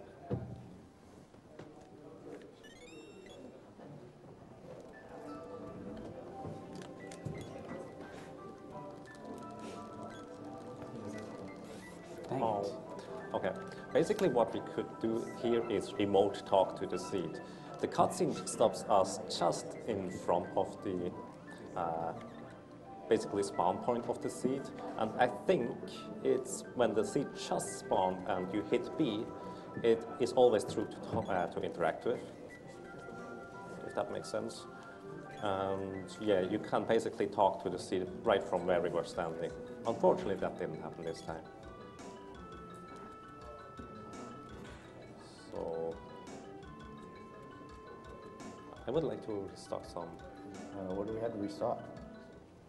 Hang on. Let me think about this. I don't think we have anything to restock. Let me think about this. I think medical herbs are actually pretty. I'm not sure. I can check real quick until we land. Yeah. Simply check real quick. As in, we want to really make sure that the run will actually complete. If we don't have enough might help. resources to spend, there could potentially be a problem in some places. By the way, it's very interesting in how the third character is programmed, because it is basically tacked on a little bit. And here, usually we need a bit of a different setup to get past a cutscene, but here, I simply disconnect the third controller, and that allows me, the first controller, to move all the way through. And there's a trigger there normally, but instead you just walk past the guard. Yes. Yeah.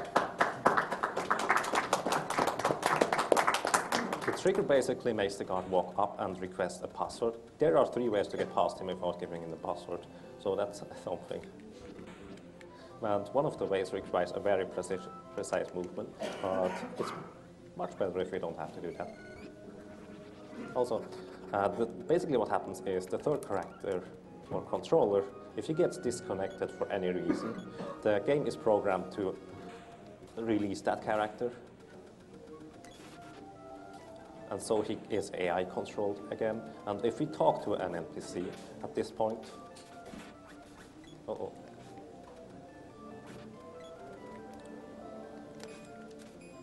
He's born. Or, okay. Yeah. That'll work too. These slimes are really scary. Let him spawn. We let him spawn 3 blobs. So down here, less enemies should spawn, or especially not the next blob. What in the practice happened is we spawned this block down here. The main character got frozen as a snowman, and we walked into this cutscene, which soft lost the game. I didn't know that before. So that's pretty amazing. I knew that, but I only thought about it as we were going into the cutscene. Oops. Yeah, you can check. Yeah. Okay, check that. Check the candies. 6 candies. 2. Okay, that's one of them. Well, that's fine. You can try to duplicate them. Yeah, I'll do that in this next stream.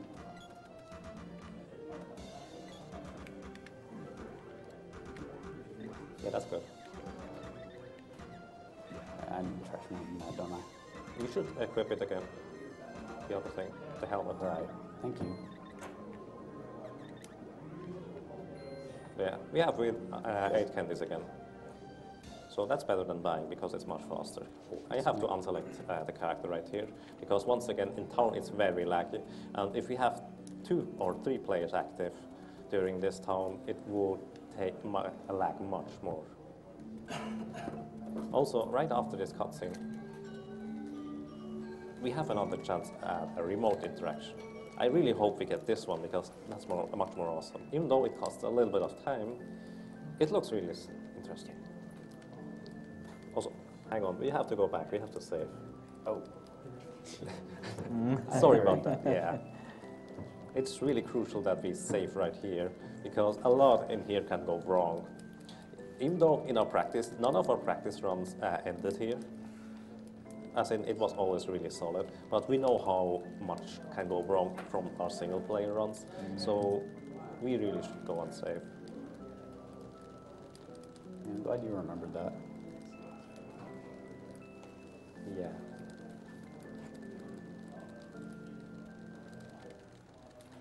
Come on. Oh, okay. Basically what could happen here, I select. Okay. Basically what could happen here is we can open the chest on the balcony from down there.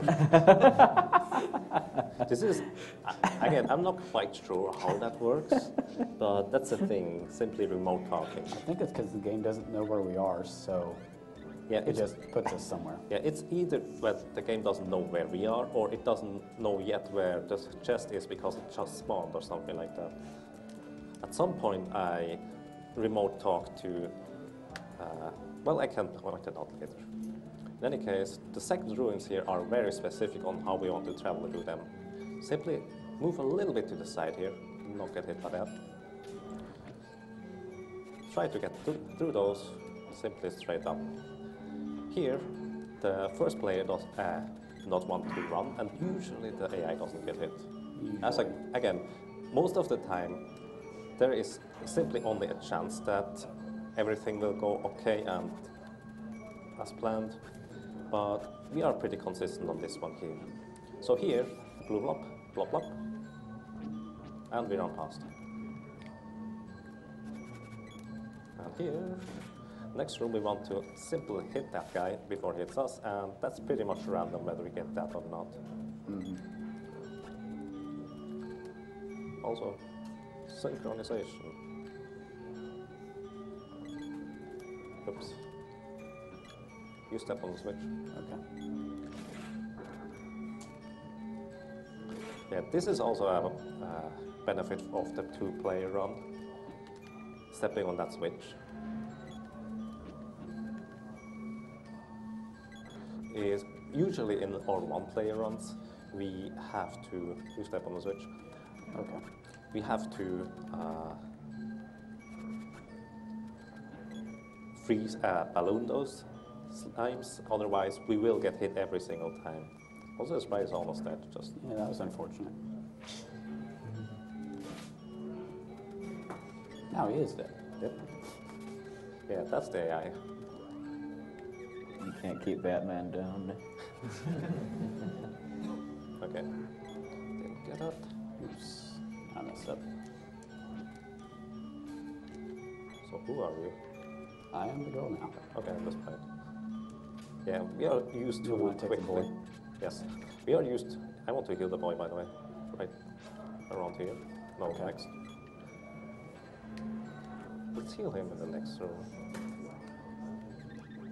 Yeah, we are used to quickly swapping characters, both of us running. Unselect, swap. I'm a bit early anyways. Yeah.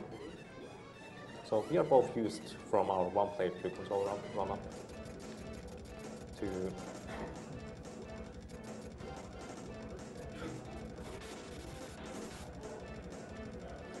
quickly swap character and get in position once again. Nice.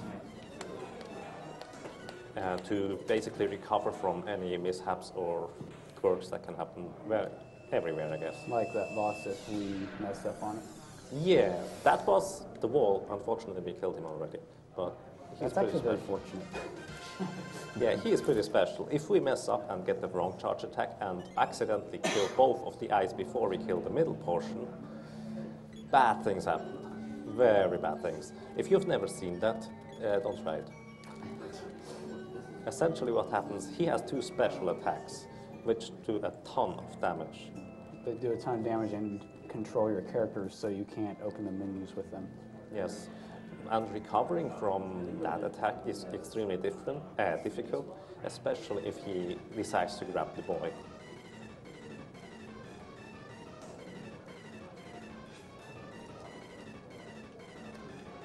You stabbed him in the head with a spear, and that woke him up. Yes. Pretty much. On a side note, the next boss is basically the most infamous, one of the most infamous of the speedrun, because it's not that he is the most random, it's simply in case he decides to play around with you, there's literally nothing you can do. At least for the ice geigers, you get a chance to hit him every once in a while. For the vampire, in my first run, he stayed in the air for 5 minutes. I couldn't do anything. Yeah. And that's not too uncommon. Yeah. He has two things he can do. He can fly around or he can jump around on the ground. Right now he's deciding to fly around. And we can't do anything to him. Oh, is he coming now? Yes. Hit him. Oh. Okay, that's fine. Okay. I get the right attack. The crit. You have to buffer for me next time.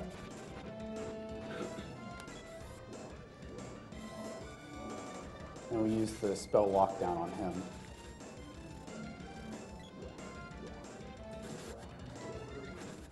Yes, and we position, you have to buffer, our characters intentionally in front of him, so he actually tries to grab them. That was a miss, unfortunately. Yeah, that should have been the last hit. So, yeah, a miss, another miss. So we basically position our characters right in front of him. After a hit, he tries to grab them. Nice. There we go. Nice. That was pretty good, actually. Pretty good. That was really nice RPG. I appreciate that.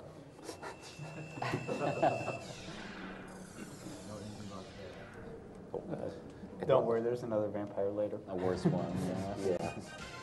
Yeah. Real quick, could you run through a roll call for the couch and runners? I'm StingerPA. I'm Yagamoth. I'm Redix. Poexel. DJ.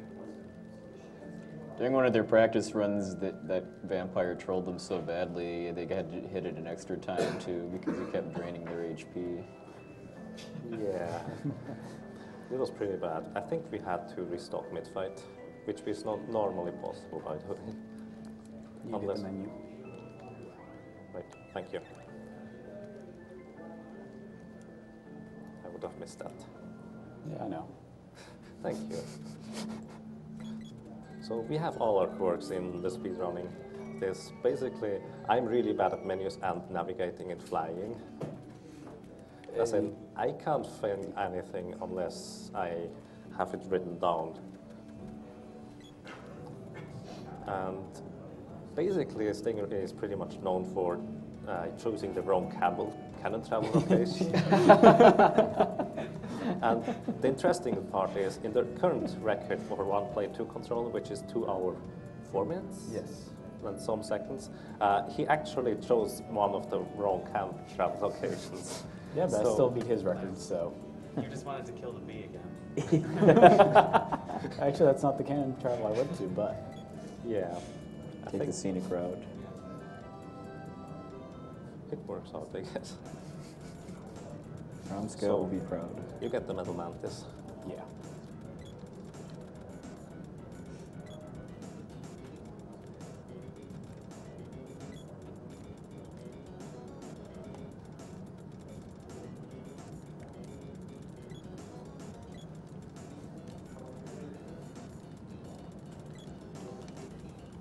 It's still selected.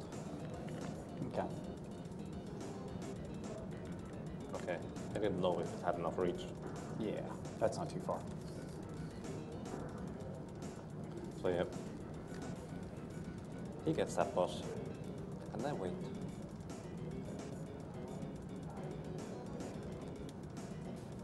So the metal mantis is pretty interesting in how he works. There are, yeah, that's what usually happens.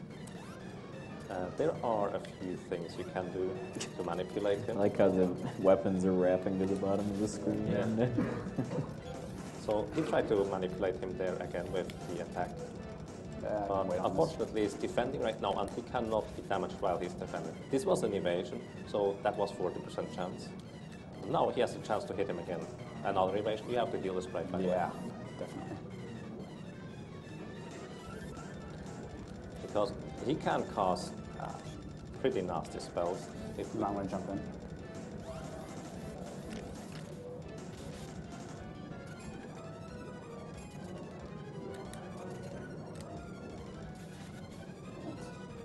I got this one. Yeah, he usually is not a problem, but sometimes it has to be unhittable. He will be dead if you don't heal him.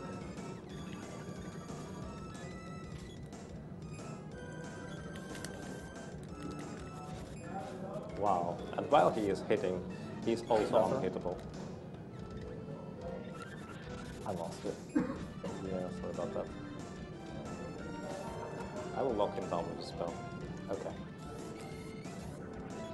So you get time to swap the weapons again. So yeah, this is one of the bosses who usually is no problem at all. Okay. Nice. I can control off. Okay. That's fine. Yeah. That guy can be scary because if he had cast a gem missile, it would have killed us. Yeah, when there are only 2 players and he casts Gem Missile, he just does over 200 damage. That's what happens in practice once, and I didn't know that can happen. So that's really impressive if that happens. Jumping things, I love those. How did you say? Are they called? They're called Barnacle Jacks. Barnacle Jacks? Never heard of them.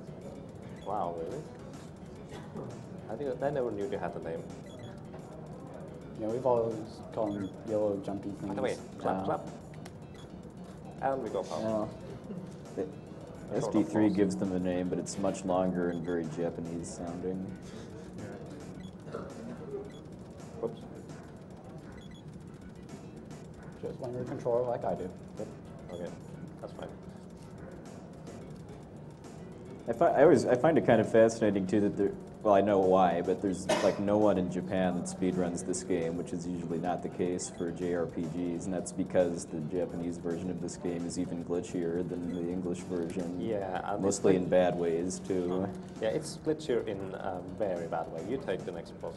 Okay. And you hit the switch. Yeah, the problem with the Japanese version is it's probably faster, but no one catches right actually. The reason for this is every single boss has the chance of soft locking. Every single one. Yeah, unless you open quickly the menu after you defeat the boss, and that can be pretty tricky at times. Also, there is a certain manipulation which we will point out a bit later to the next Mech Rider fight we are doing right here. Oh, you did that? I have no idea why, but I did. That's impressive. This guy's AI is amazing too. Yeah. Yes. And you can see a little bit of manipulation. He's just gonna gas you out with these sounds. Exactly. So, and now the speedrun gets finally interesting. Flappy time! Yeah, indeed. Mecha. And thankfully, I will be taking it. Got the thing to Or hold. it might be here for a while. Don't forget to save after doubles. Yes. Going to Pandora. Somewhere safe You from fly. V-Luck. So yeah, as I said, I'm horrible at navigating, and especially if I don't have my splits with where I need to go. I leave him to his life. I think I have the text. Yeah, I'm pretty sure you do. Yep.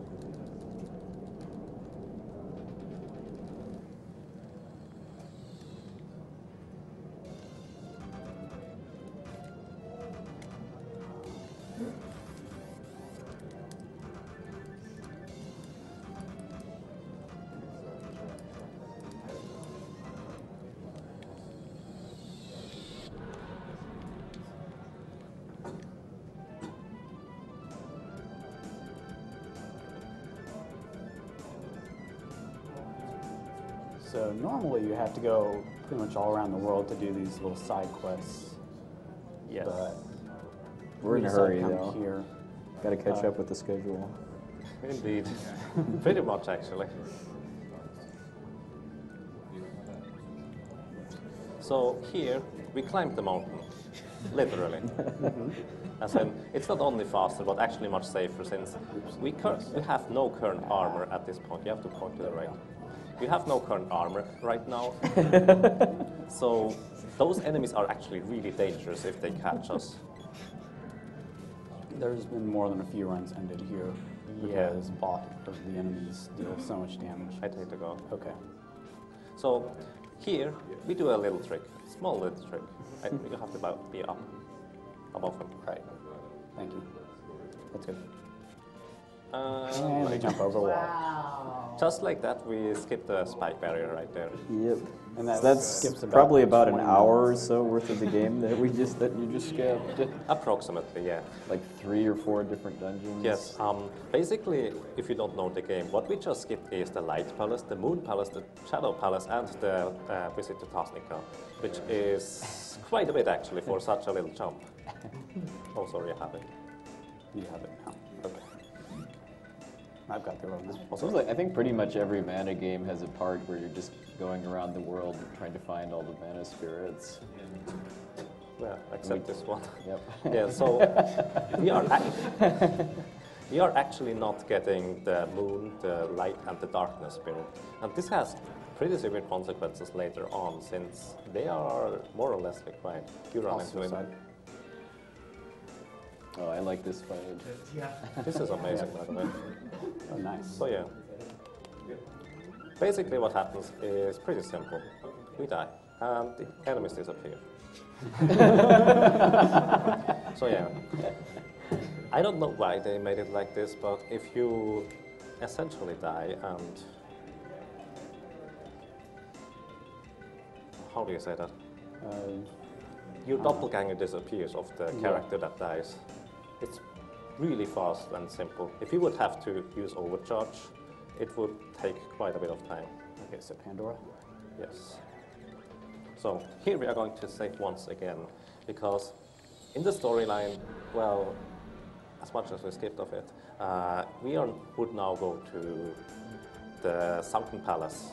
The Sunken Palace. Wait, that's cool. Photos. Yeah. There's Slow. Right. Wait, why are you telling me where to go? You don't know the map. About that. Yeah, in the Sunken Palace, there is going to be another boss fight. It's one of the harder ones, even for a casual play, since he uses wall. And for us, we should get. No, we have already. Never Yeah, we're mind. fine. For us, it's really tricky since we have outdated armor, and every single spell will kill a character if we let it through. I've got off. Yeah.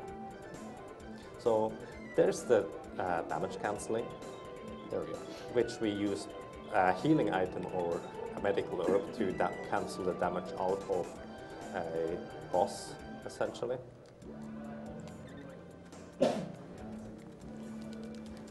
And this one is no exception. So he will cast Burst, which is one of the most powerful spells in the entire game. And as I said, it will one-shot any of our characters. So our strategy is to position the sprite right in the middle of his hitbox so he doesn't move. Dark Stalker, who's that? I have no idea. Yeah, I think we skipped it. Yeah, Tasnica. So what we do is I position the sprite right in the middle of his hitbox. This makes him not move anymore. He will only jump if he is... He will only jump if our characters are to the side of him and not in the middle of him. Getting a lot of dodges. Yeah, heal already this time. Yeah. So yeah, he's using a candy here to cancel out the burst damage. And then I can use medical orb for the next one. Indeed. So we need to hit him 4 times, and it's really random in how long it takes until we get those 4 hits. Nice. Excellent. Nice fight. It looks really easy, but if we had screwed up, that would have gone south very quickly. Yeah, as I said, it looks easy, but if we make one little mistake somewhere, we are dead. And this Like comes- mistiming the healing items. would be the- For the example, biggest one. or simply stepping a little bit to the side, too far, or something like that. Also to the side here. Side. because that works. As I said, unsealed mana seeds have, for some reason, a larger hitbox and can interact with them from below. So it gets a bit funky. And Also- the screen also spazzes out for some unknown reason. Okay, so that's not the stream machine. Nope, that's the screen. Secret of Mana, folks. It's amazing. Also, as I said, we don't have the moon spirit, spirit? Spirit. Okay.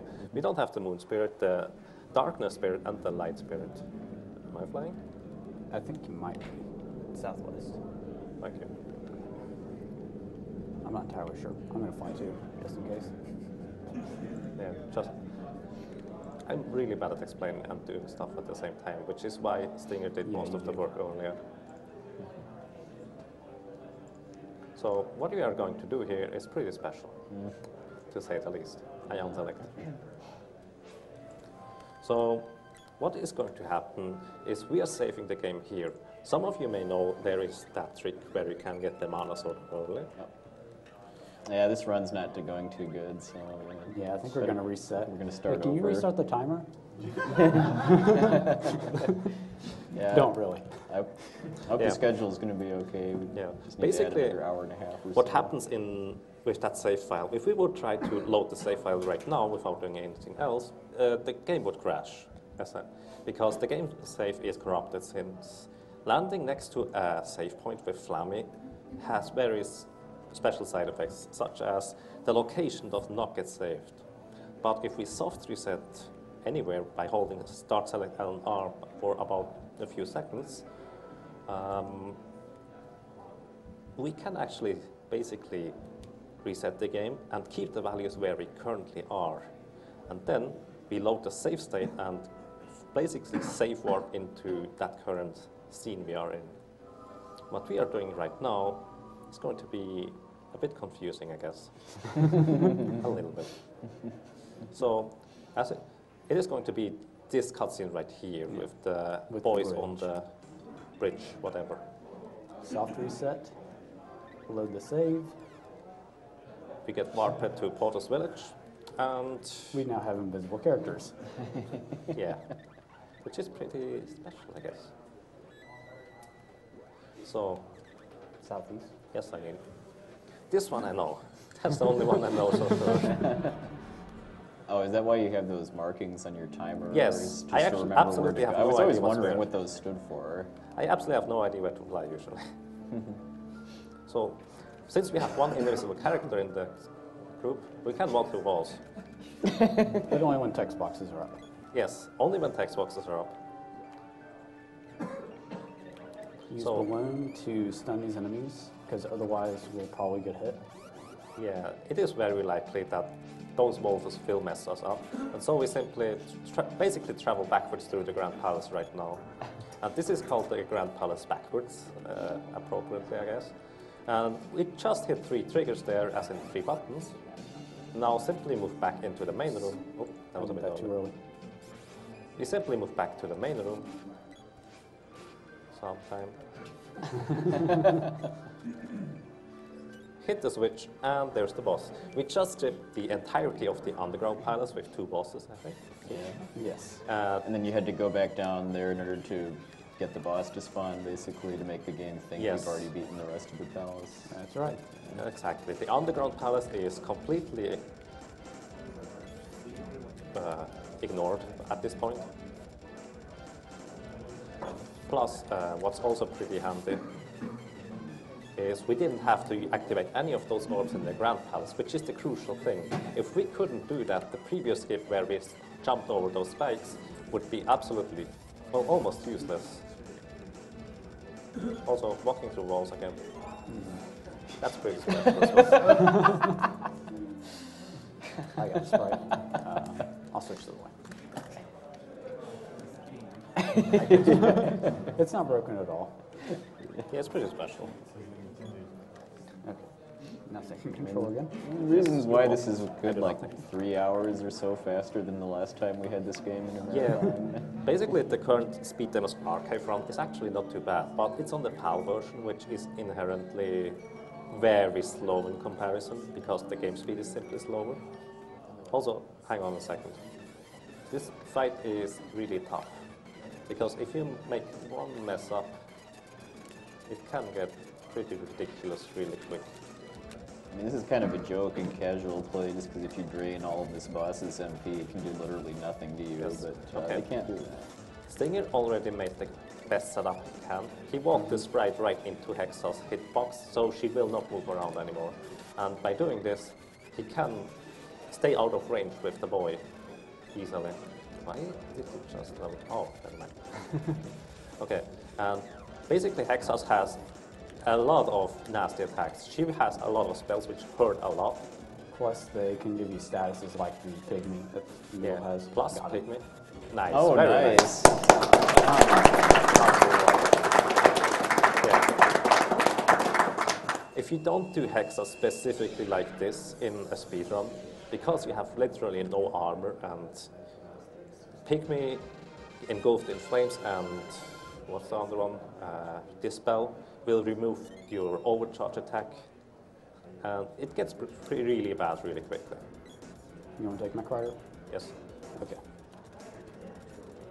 So, on a side note, as I pointed out earlier, mech riders have pretty special AI.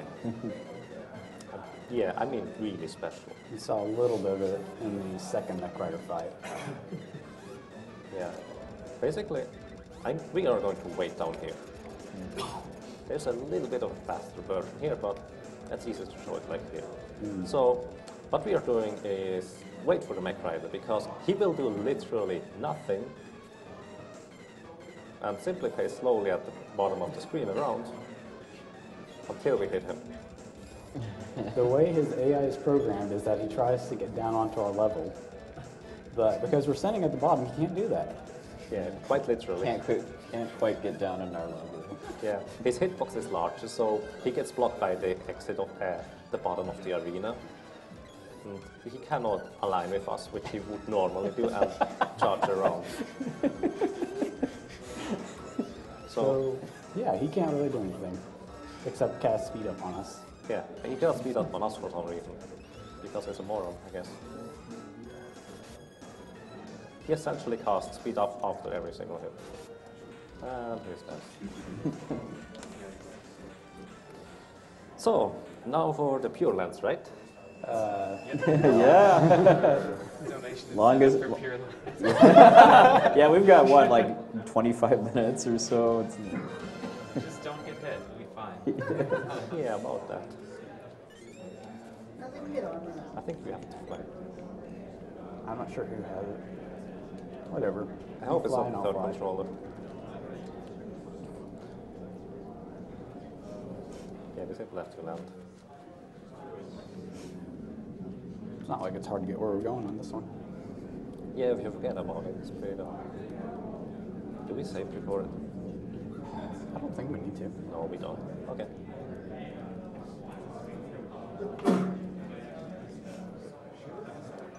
I think it's great. I think I had it. Excellent. Yeah, we never know who has the cutscene because this game is really quirky.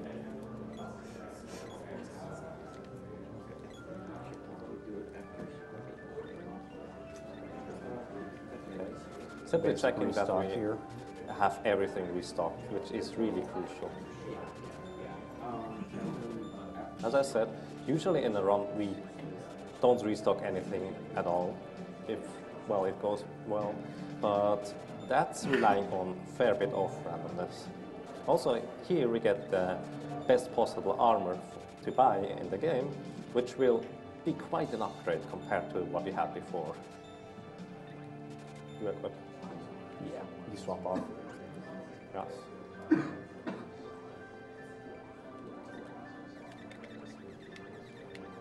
So yeah, from 21 to 140, from 34 to 240, and from 10 to 90. As I said, it's quite a difference. All purchased with fine blat money too. Yes. Those flats go for a wash. So What you're about to witness Move over is Bitcoin, right? Hopefully Black witness. box, you're next. hopefully witness, yeah. Oops. Hopefully witness. It's really finicky. No. Didn't work. Yeah, it didn't work out. What we're trying to do here is, We're trying to jump up onto that ledge, is that right? yeah. That's what that thing's there for, right? Oops. I didn't go for it. Yeah, that was my fault. So what we are trying to do here is unleash a charged attack from the girl with the sword, so she would land on top of that weird thing, whatever that is. She might be blocked by the screen scroll. You want me to go to now? Yeah, let's go Okay. over there. Well, we can't show that off because it takes a while and it may not work. Yeah, it's pretty special. Essentially, what we tried there is make it work over there, but we have a backup. It's slightly slower, but it works. You want the second controller for that? Yeah. See if I remember how to set it up. I haven't done this in a while. Yeah.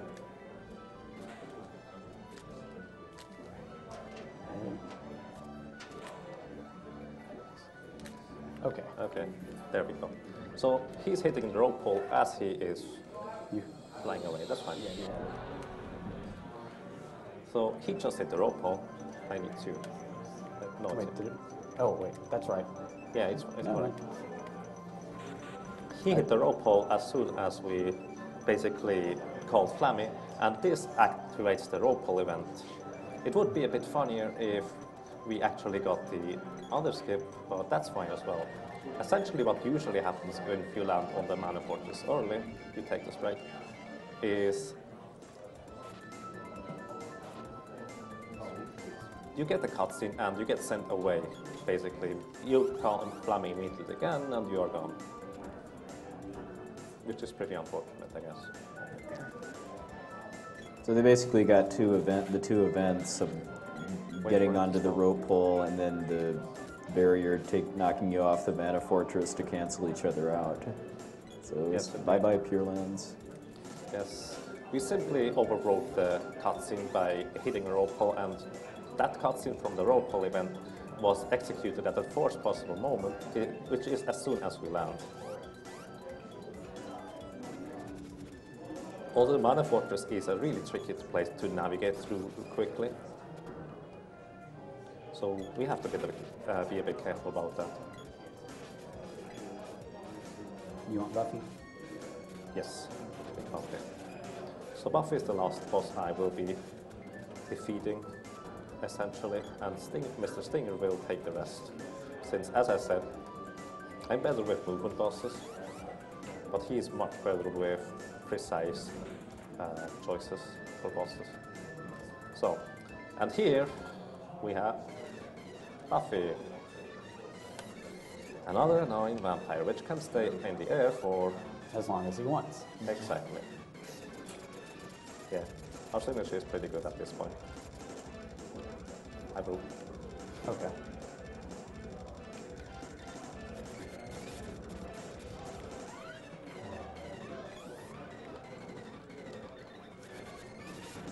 Do it.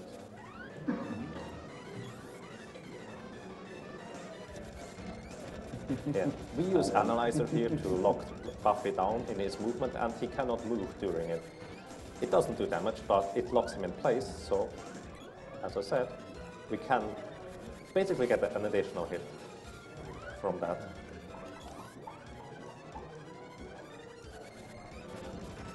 Yeah, and he is evading right now, since we literally only have about, again, a 60% chance to hit him. Yeah. Right now I'm just acting as a shield. I literally missed there. That was actually my fault. Can you hear me? Yes, that's a good point. I have no idea what he was hitting here. So yeah, he let us do quite a fair amount of damage already. I'm pretty happy about that. No, just when we get to hear the boss music more. Which is also pretty well. He grabbed me. You I've only bastard. got 600 HP. Wait. Why can't we scroll the screen? I've never seen that before. Well, that's a count for that never happened before. Yep. I knew we would get at least one during this game. Yeah, I hope. I heal. Okay. Use your cast. Yeah. Yeah. You might want to get a different charge attack. Because you That's said it true. earlier. Okay. As I said, Stinger That's is good. currently acting as a meat shield, and hopefully I manage to catch that bugger at some point. I need to heal him. Let it hit first. Or not. No, didn't hit. I miss way too often. I mean, he is really nice, giving us really nice RNG, but on the other hand, he does not get hit at all. Yeah. We're getting nice RNG with him staying down here, but we're getting terrible RNG with actually hitting him. There we go. Yeah. Finally. He was actually nice. He didn't cost. He cast a single spell actually. Yeah, just One. Dark Force. Unfortunately, it hit the boy, but Yeah. He was nice to us, I guess. So.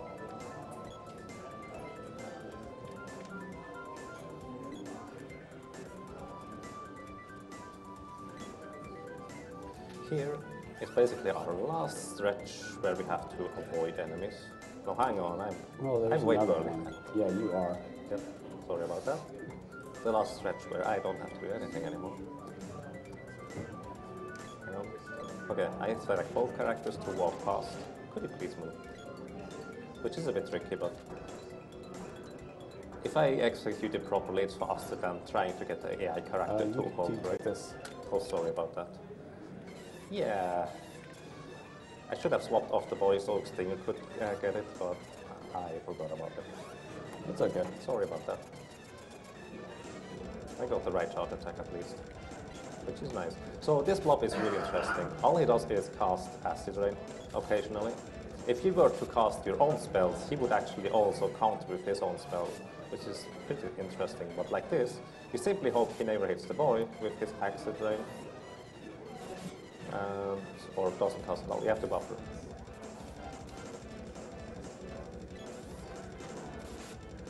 And yeah, eventually we will kill him. Wow, that was really That was nice. amazing.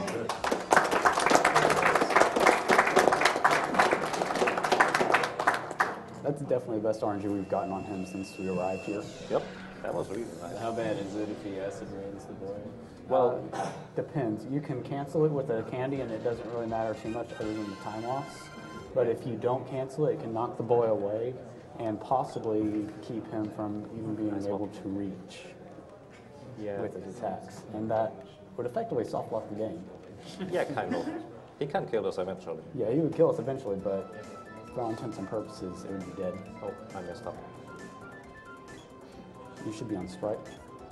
True. So yeah, by the way, we just power grinded about 5 levels. Yeah. Yeah, because we're so under leveled, we got about 5 levels there.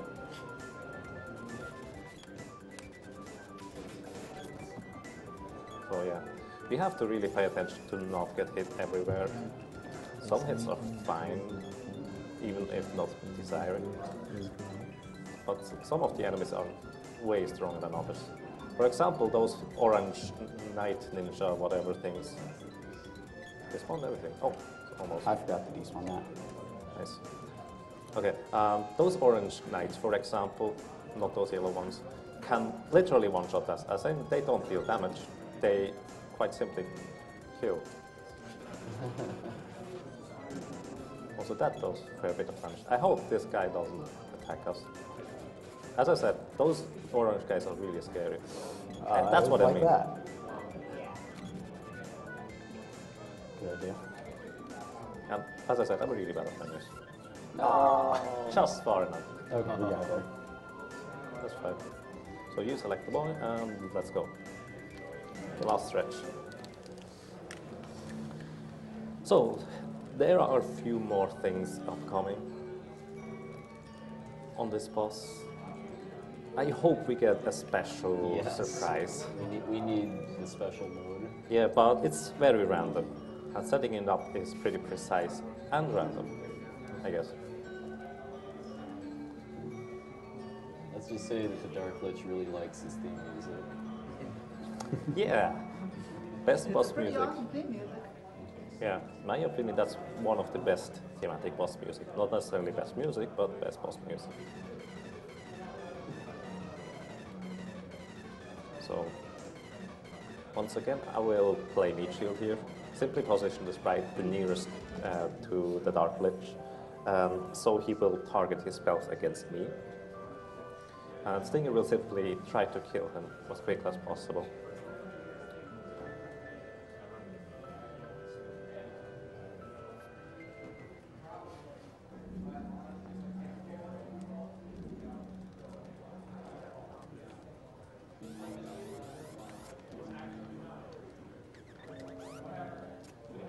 Also, we have 3 cups of bushes. What? Are we all? No, we got 3. Okay. So, Good to 20. know. Going on Wow. Frosty again? Okay. Yeah. Actually, only No, Frosty it's again. fine now. Okay. Here we have a chance to pick up with the goal. Let's try it. Come on. Stick out your head up. Stick out your head. Come on. Please. Oh. Yeah. If it doesn't happen, we will explain it. You need to heal me, I think. Oh, No, I need buffer. to buffer. Okay. Buffer.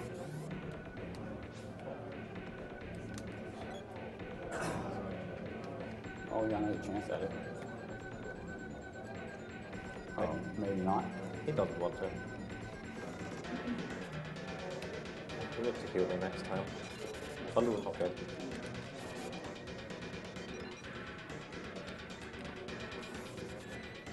Oh, it's possible. Oh, crap. That's still the same slash. Buffer. I got this one. Okay. Yeah. Some attacks can target in other places aside from the nearest one, and Balloon Ring is one of those. Yeah. Actually, it doesn't matter. He will one-shot me anyway if I mess it up. So please take your head out.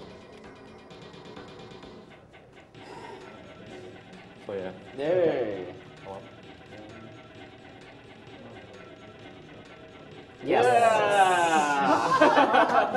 Wait a little bit. Yeah, I'm just gonna let This it is the headbang. Thanatos headbang. He bangs to his music.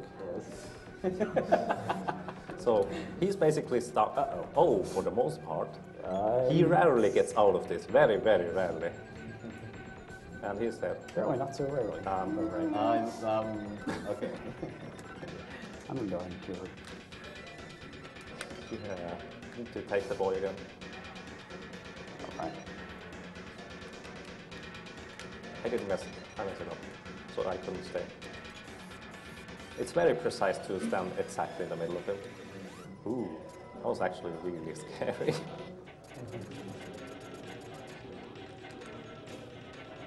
So, okay, that's fine. Inside the headbang, at least. Yeah, as I said, usually he cannot get out of this at all. There we go. Nice. So, he's got a little mix up. You're on the boy now, by the way. Oh. Yeah. He usually cannot get out of this at all, except sometimes when you open and close the menu. The best thing that can happen is if he immediately Switch to the girl. swap the weapon. Alright. I always forget that. Okay. The best thing that can happen at Dark Lich is he immediately goes into the headbang mode, and you can slash and kill him without him casting anything. The second best thing that can happen that he never dives on the ground, and you can simply straight up kill him. Who has to? I have no idea. So, yeah, that happens all the time. So here's the second last glitch. Oh, the wrong side. No, you're fine. You'll go on to the other side, remember? Oh, yeah, I always forget that. See? Sorry about that. Oh yeah. Here is the second last glitch. What we are doing is call out the mana sword right now already. Which luckily doesn't cost that much mana. That was safety. I think it was the other word. So, what we just did there, or I just did there I guess, is I cast the mana sword first with the girl, waited a little bit, and then cast with the sprite. While the sprite was just finishing his cast, I ran onto that teleporting thing. And essentially what happened is I cancelled out the animation, which usually occurs when you first call out the mana sword, which is about 25 seconds of animation, which entirely freezes the screen. You can't do nothing about it, except this, well. So, and the last glitch, well, the last new glitch, I guess, is going to happen right now. Also, I love that music. It's over. Definitely a good way to end the run with this music. Yeah, now it's the Meridian dance. So, last glitch. I don't have mana. You got enough. Oh, it's the Guardian. Sprite has 10 PP too. You should take that one, by the way. Yes, I should. Oops. Okay. So, what I just did there is I casted. Wait, which one did you hand me? Oh, sorry, that was inverted. We've got the menu open. Get right now. Andrew G in here to juggle the controls. I unselect. Wait. I unselect. Okay. You need to cast too. So yeah, once again, what I did there is I activated the mana sword, and right afterwards, nice, you got the right attack. And right afterwards, I casted Can you give me Frost Saber. Yeah.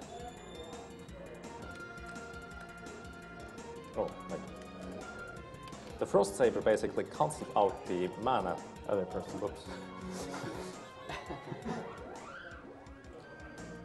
Yeah, that's. By the way, we usually get it here. The Frost Saber cancels out the mana sword timer because the mana sword is actually a weapon and not element. So it keeps the weapon and overrides the timer from the mana sword, which usually doesn't last too long unless you level up the mana spirit. So, and the reason why I use actually the mana sword instead of the spear, even though the spear would technically do the exact same amount of damage, is actually pretty simple because the mana sword has an almost 100% chance to hit, which is extremely handy. You need to heal. So why are you going in and out of the menu there? I'm doing that to buffer the charge attack. Okay. Yeah. Oh yeah, we didn't explain that, I guess. That's the last one. Okay. So yeah, I buffer as soon as I can.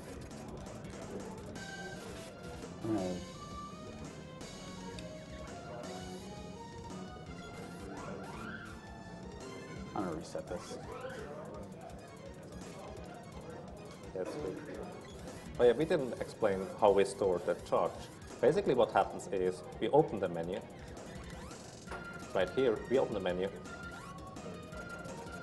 at the specific point, close the menu, unleash the charge attack, and basically hold the charge attack at the specific points. It's relatively hard to explain right now, but if you would like to know how specifically those things work, there should be somewhere an FAQ I wrote. I forgot about that. And in the FAQ are most of the basic things explained already. Also, I'm going to take candy right here because why not?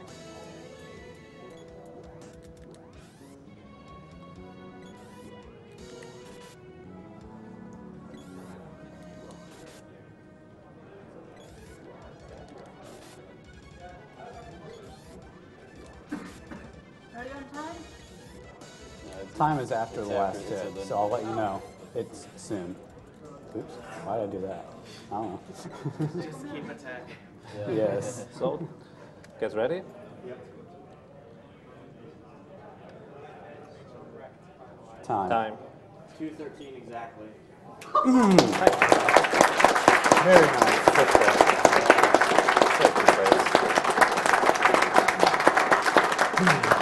But wait, there's more. Yeah.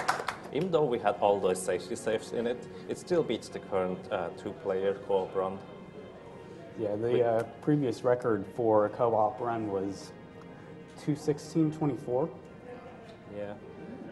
By you guys? No, Covassus and Shady. But they didn't run this in quite a while. Yeah, So it's that a was pretty several old run. months ago. But it was a pretty good run at the time. But I'm pretty happy we beat that today. So I think the incentive for the Glitch Fest was met, wasn't it? Yes, it was. Okay, so I'll never forget Batman either. yeah, poor Batman. So I will let this cutscene play a little bit and basically pull up my notes so I don't forget anything. So it shouldn't take too long, I think. We will see about that. So basically, as we said earlier, you can save for pretty much anywhere. This includes these ending cutscenes. And what happens, well, I guess I simply show it right now. Well, not right now, as in when the cutscene comes up. Yeah, it'll be the first cutscene that comes up after this. Ending.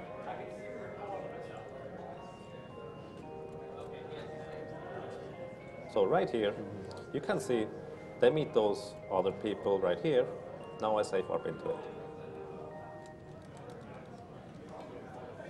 Load the Frost Forest save, and we are in this cutscene with no music. Why don't you fix that? Is it right though? Yes. Pretty sure it's right though. Okay, we have some music. And they are still standing here. They don't talk at all. They don't talk at all. Also, I wonder what's in that shop. Cannot tell us. Excellent. So yeah, also I think it's a bit cold in here, so I suggest we move on to the desert. So that was one part. The next one is a bit more extensive. And I prepared this save file here. This save file is pretty special in a few ways. Take one controller. And yeah, for one, we have 3 swords.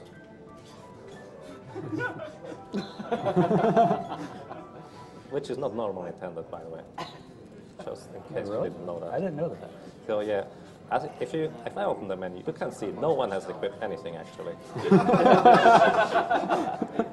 So The way that is done is an extension of the equipment trashing glitch, where you saw us duplicating items through it, but you can also do other things like unequip your weapons. Yep. Oh, that's new.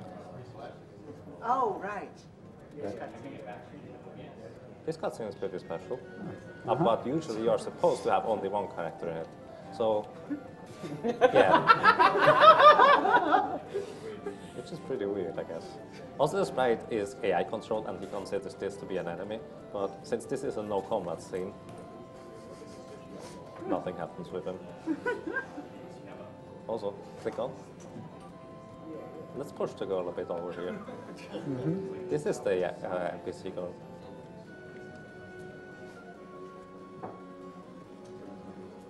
You look delicious. So yeah, by the way, the pot has no hitbox, I can't push anything in there. Which is pretty interesting. Click on.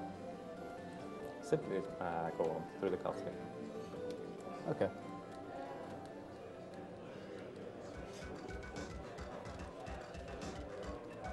Basically until I say stop. So yeah, the girl tries to free the girl, I guess. Yes. Come on. And I feel like that's not appropriate. So I push her into the middle of the goblins. Again, it's pretty strange, I guess. But our girl will somehow magically come out again anyways. And that's that. So, for now, again, I can save warp into any cutscene. This is also pretty special to save warp into this one. Because you're not supposed to be here. Those things are weird. Also here, those things are not. Yeah, there's not exactly a barrier. Yeah. Also, what's in this house? Music. And what's in this house? Nice. The water tower. Yeah, That's a big house. that's a really big house. But now we know where the goblins sneak in the night. Nothing's happening. Okay. No, nothing's happening. What about from this side? Oh, I see. Okay. So next one on the list is the infinite scroll. That's yours. Yeah, unselect first. You have the Oh, force right. controller. Unselect that one. There we go. Yeah. You can have it. So this one will take a little bit longer to set up, unfortunately, but it's worth it. Trust me. So who has played Secret of Mana before? Okay, pretty much everyone. So you know how to play it, right? This intro looks different. Yeah, for some reason. This run has made me question a great many things about my life choices this far.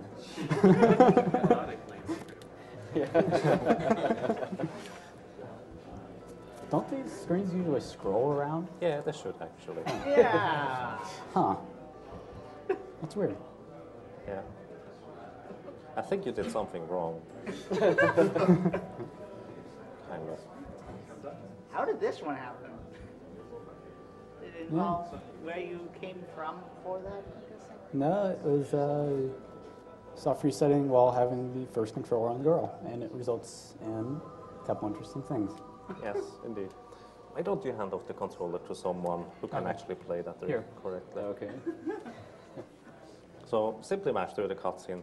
That's as normal.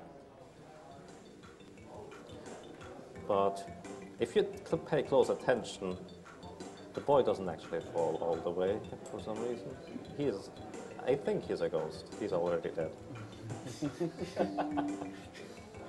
Wait a minute, the ghost on the falls is me. Whoops. So yeah, now simply try to pick up the sword. If you can do that. Yeah, good luck. What? Yeah, about that. Watch the sorting sword. No, let's see a sword. Sword.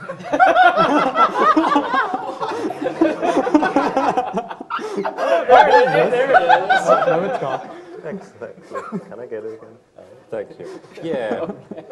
Soft resetting in Secret of Mana has a great many side effects, and that's one of them. Here's all the screen Hey, there scoring he that was is. supposed to happen during the intro. That's where it went.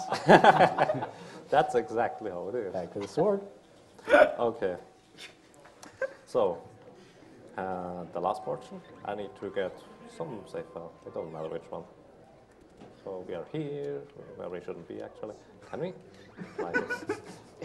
But that's not what we are going for. So, the magic rope has also its interesting quirks. For example, the Pandora Castle has a pretty special place. It is pretty special, actually. So, actually load this wrong save file. Hang on. It doesn't matter, I can load it afterwards. So, for example, this room is special, very special. If you go inside, you can go outside again. Nice. Okay. But if you go inside, and for some reason choose to use the magic rope right here, and go outside, you spawn in the room again. Which is, I guess, a little bit normal since you entered here, but then I try to go outside again, and it looks a little bit different. Oh. Oh. I guess that works. So we cannot get out of here anymore. That's what you said they have So the only reason is, the only thing left is to reset. And load a save file. Yeah, we are in the wall, right around here. And we are basically stuck right now. Nothing we can do about it. Except there is a way out of it, I guess. And if you know, hang on, it didn't save it. I definitely saved it. Okay. That's weird. Okay, what is supposed to happen here? we are supposed to have a blood item and simply use it. But that somehow disappeared, I guess. It was definitely on the Cups of Wishes. And you saw it. Yeah, I know. So I guess that's it. Unfortunately, I couldn't crash the game. Oh, actually, I can crash the game. There we go. Yeah, well, that's right. Well, that was easy. So that was the glitch fest.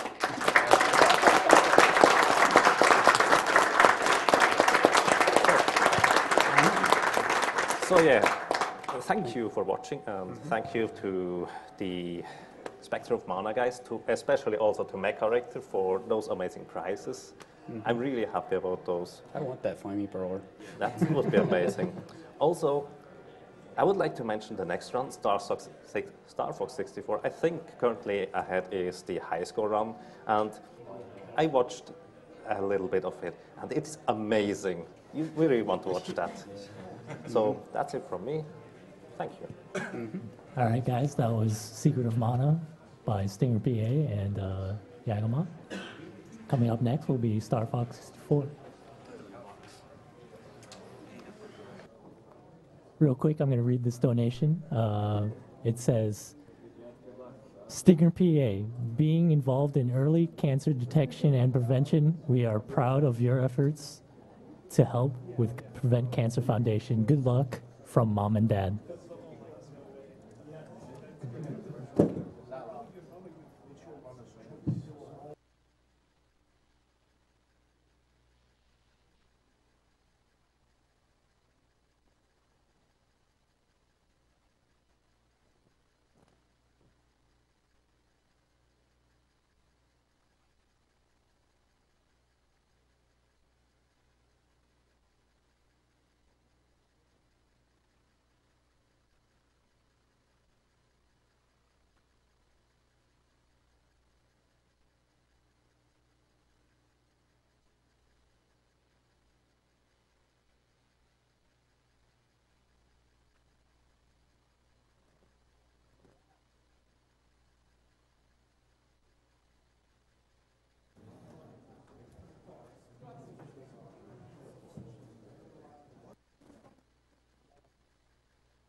And welcome back. This is Awesome Games Done Quick 2014. This is a marathon that, where all the proceeds go to the Prevent Cancer Foundation.